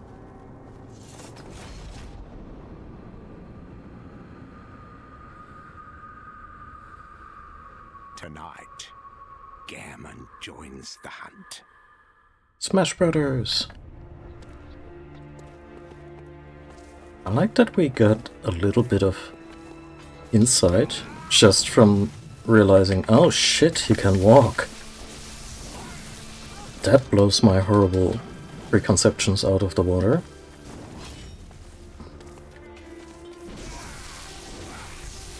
Yeah, I think that's enough damage going on.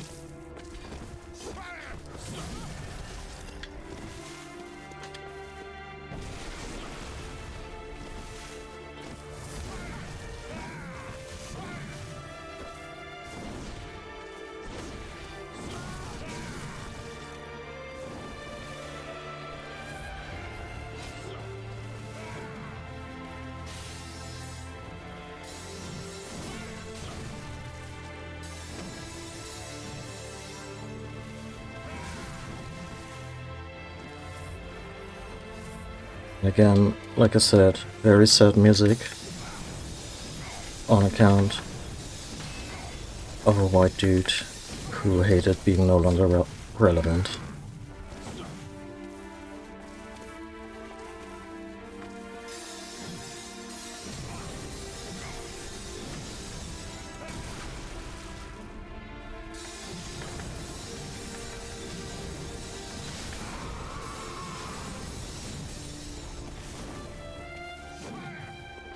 Someone ate their Wheaties this morning, huh?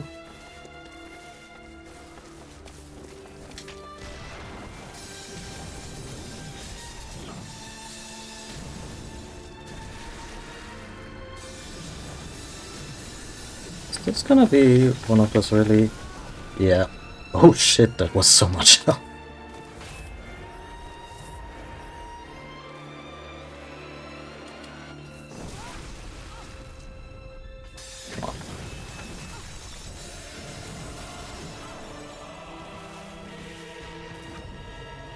Oh, oh, oh.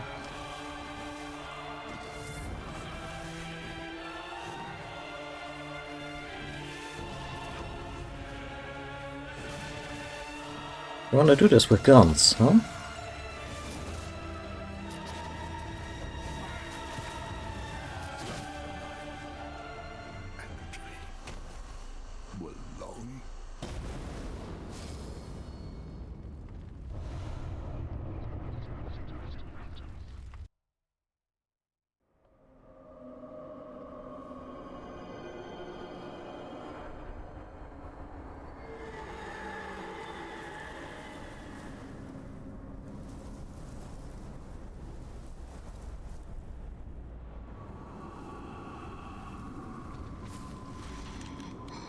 Surprised you were working for the Gaping Dragon this whole time.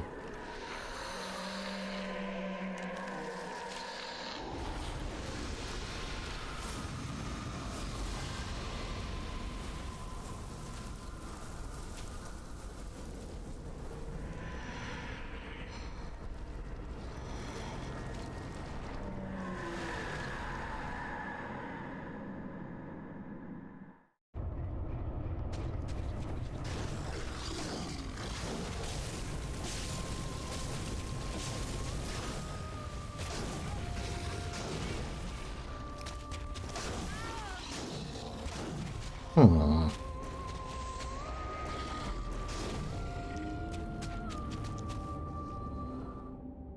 I don't think I have to do the government fight again.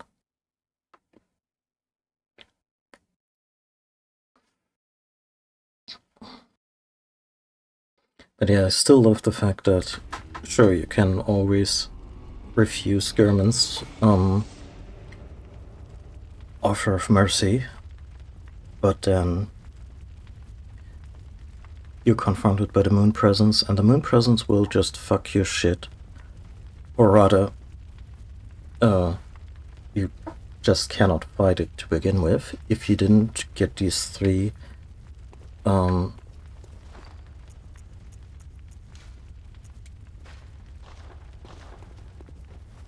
sets of umbilical cord, which are, in some instances, really well hidden.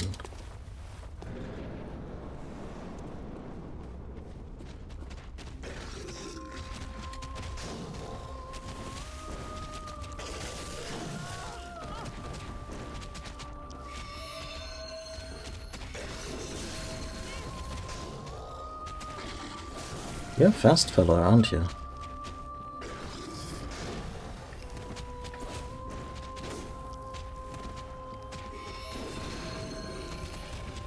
See, you just want to negotiate a little bit. Like, if I'm gonna succeed Gurman, how about, you know, more vacation days, other benefits, proper dental, all that jazz. And this is how it reacts. You're not bugging out, are you? No, okay.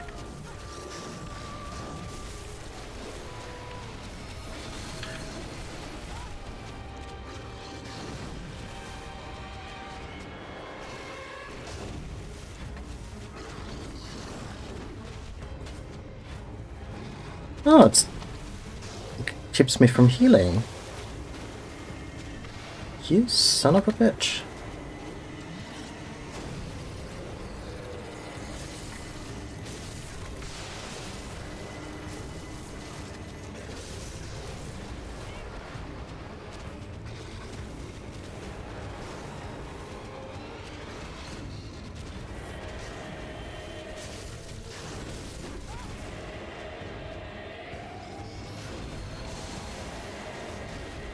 So I'm using this weapon for the final fight. I killed a horse for it.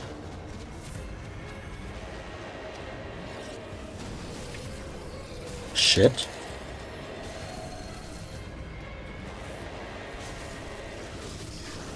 Come on, drop it. Son of a bitch.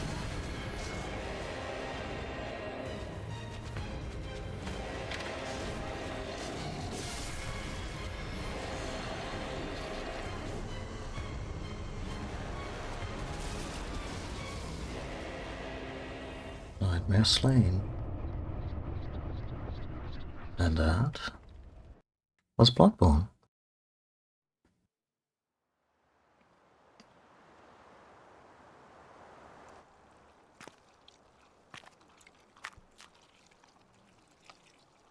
Are you cold?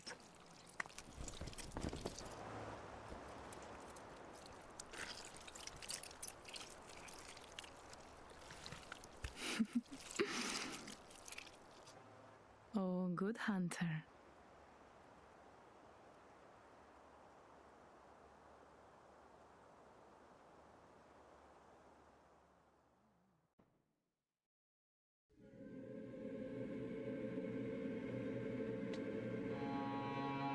Really? She doesn't say anything? I mean, based on everything that happened in the game, our character can feel very safe with the doll. Like, she's not gonna turn around and toss him onto a shrimp platter. But yeah.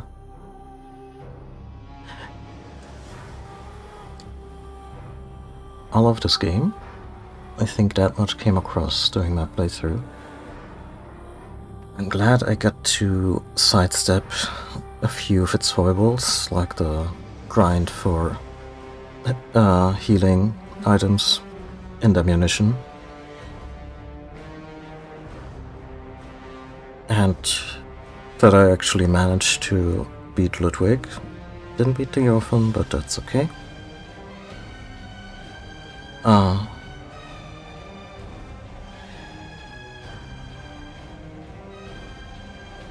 And yeah, given that I'm not the permanent owner of PlayStation 4, this one was always a little bit out of reach. Like, sure, I immersed myself in the lore and whatnot, read up on the story, but this was like my first, I want to say, very reflected and spoiled run of the whole thing. And yeah, it's such a joy. And people keep saying that FromSoft should do another Bloodborne. I'm not sure this is a well they need to return to. Or should maybe. Like, of course, the setting, the basic conceit, Turian horror juxtaposed with Lovecraftian cosmic shit. Of course you could do another game, and it would probably be great. But I'm not sure if they could top this one. And if they can't, then why attempt it? Just like they probably shouldn't do an Elden Ring 2. And instead just, you know...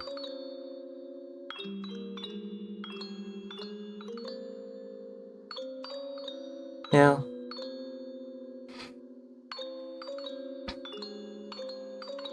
Like, if they give us another game that is about more offensive playing types, which we kind of got in Sekiro, kind of taken to the extreme even, to the point where I was tenuously comfortable with it. But yeah, I hope they keep experimenting, because I think with Dark Souls, like, I'm not sure if Dark Souls 2 was an entirely commercial decision, and Dark Souls 3 was very much a, alright, let's wrap this one up.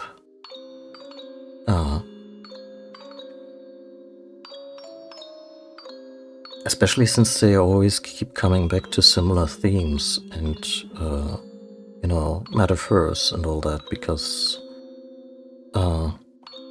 Miyazaki is that kind of author or director or writer.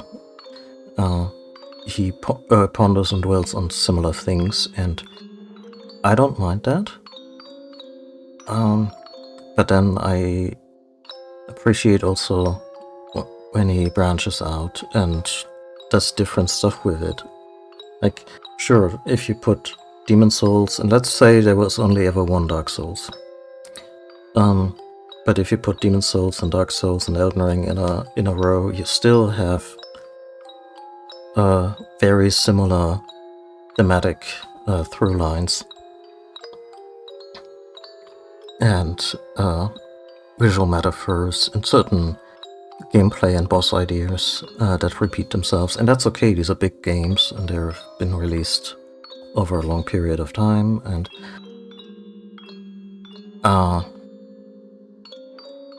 but I think Bloodborne is one that really showed, yeah, but this basic structure can also be used in very interesting and different ways. Like, it doesn't always have to be you know, Berserk with the horror cranked up a little. Although, that's a lie. Berserk doesn't need its horror to be cranked up in order to compete with FromSoft games at all. But you know, European dark fantasy through the lens of Japanese creators, that kind of stuff. Apparently they're going back to the Armored Core series next. And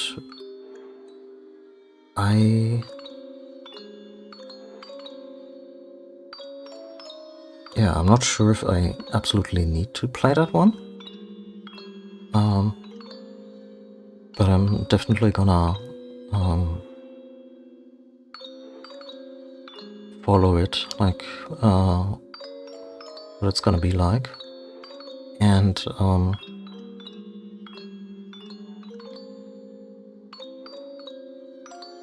of losing my train of thought. I'm glad that they, aside from the Elden Ring DLC, they seem to be at least somewhat seem to be taking a break, at least somewhat, from their standard Soulsborne fare. And yeah, I hope whatever they announce next as a new standalone game. All signed and Oh, sealed. just New Game Plus, huh? Just like that. Let's begin the trans.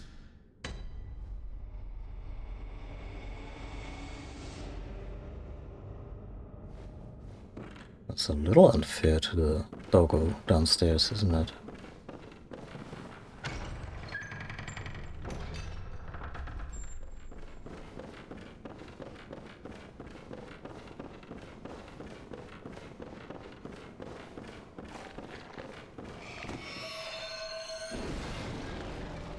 Yeah, right, range.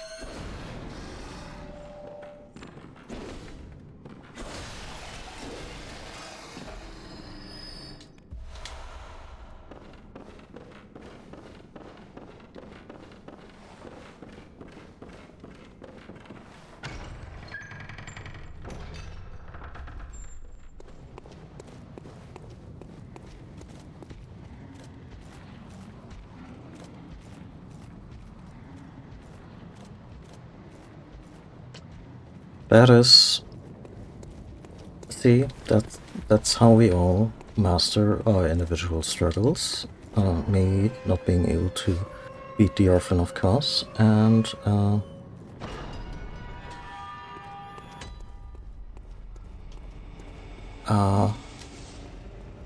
you just gone and did that.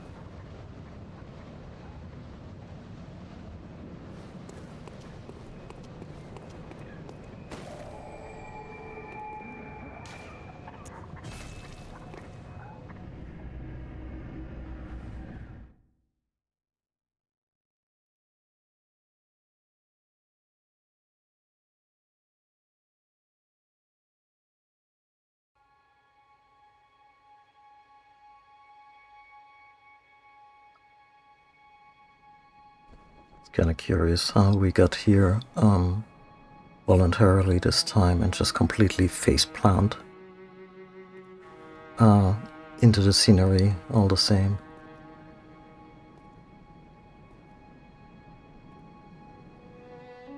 Yep. If not the Orphan of course of real life, then at least the Dark Souls of our times. Anyway, I'm gonna sign off now. If you folks liked what you saw, there is my stream archive over on YouTube, which will soon contain my entire Bloodborne run. There is my social media presence, currently limited to Mastodon, and And if you want to support the stream, you can do so over at coffee.com. Yeah, I'll probably be back soon-ish, like whenever I have the time, and you know, whenever a certain Nintendo game unlocks, and yeah, we'll be playing that for a while. My plan is to sequester the story portions, like the main quest into the streaming stuff, and then just do a lot of side questing and such. The faffing about portion. Like if Breath of the Wild is anything to go by, there will be a lot of that. That will probably happen to some extent on stream, but also off stream. So that way I can scratch that particular itch on my end, and also not draw this stream out to like 20 or 30 streams of that just one particular game. Anyway, thank you for watching.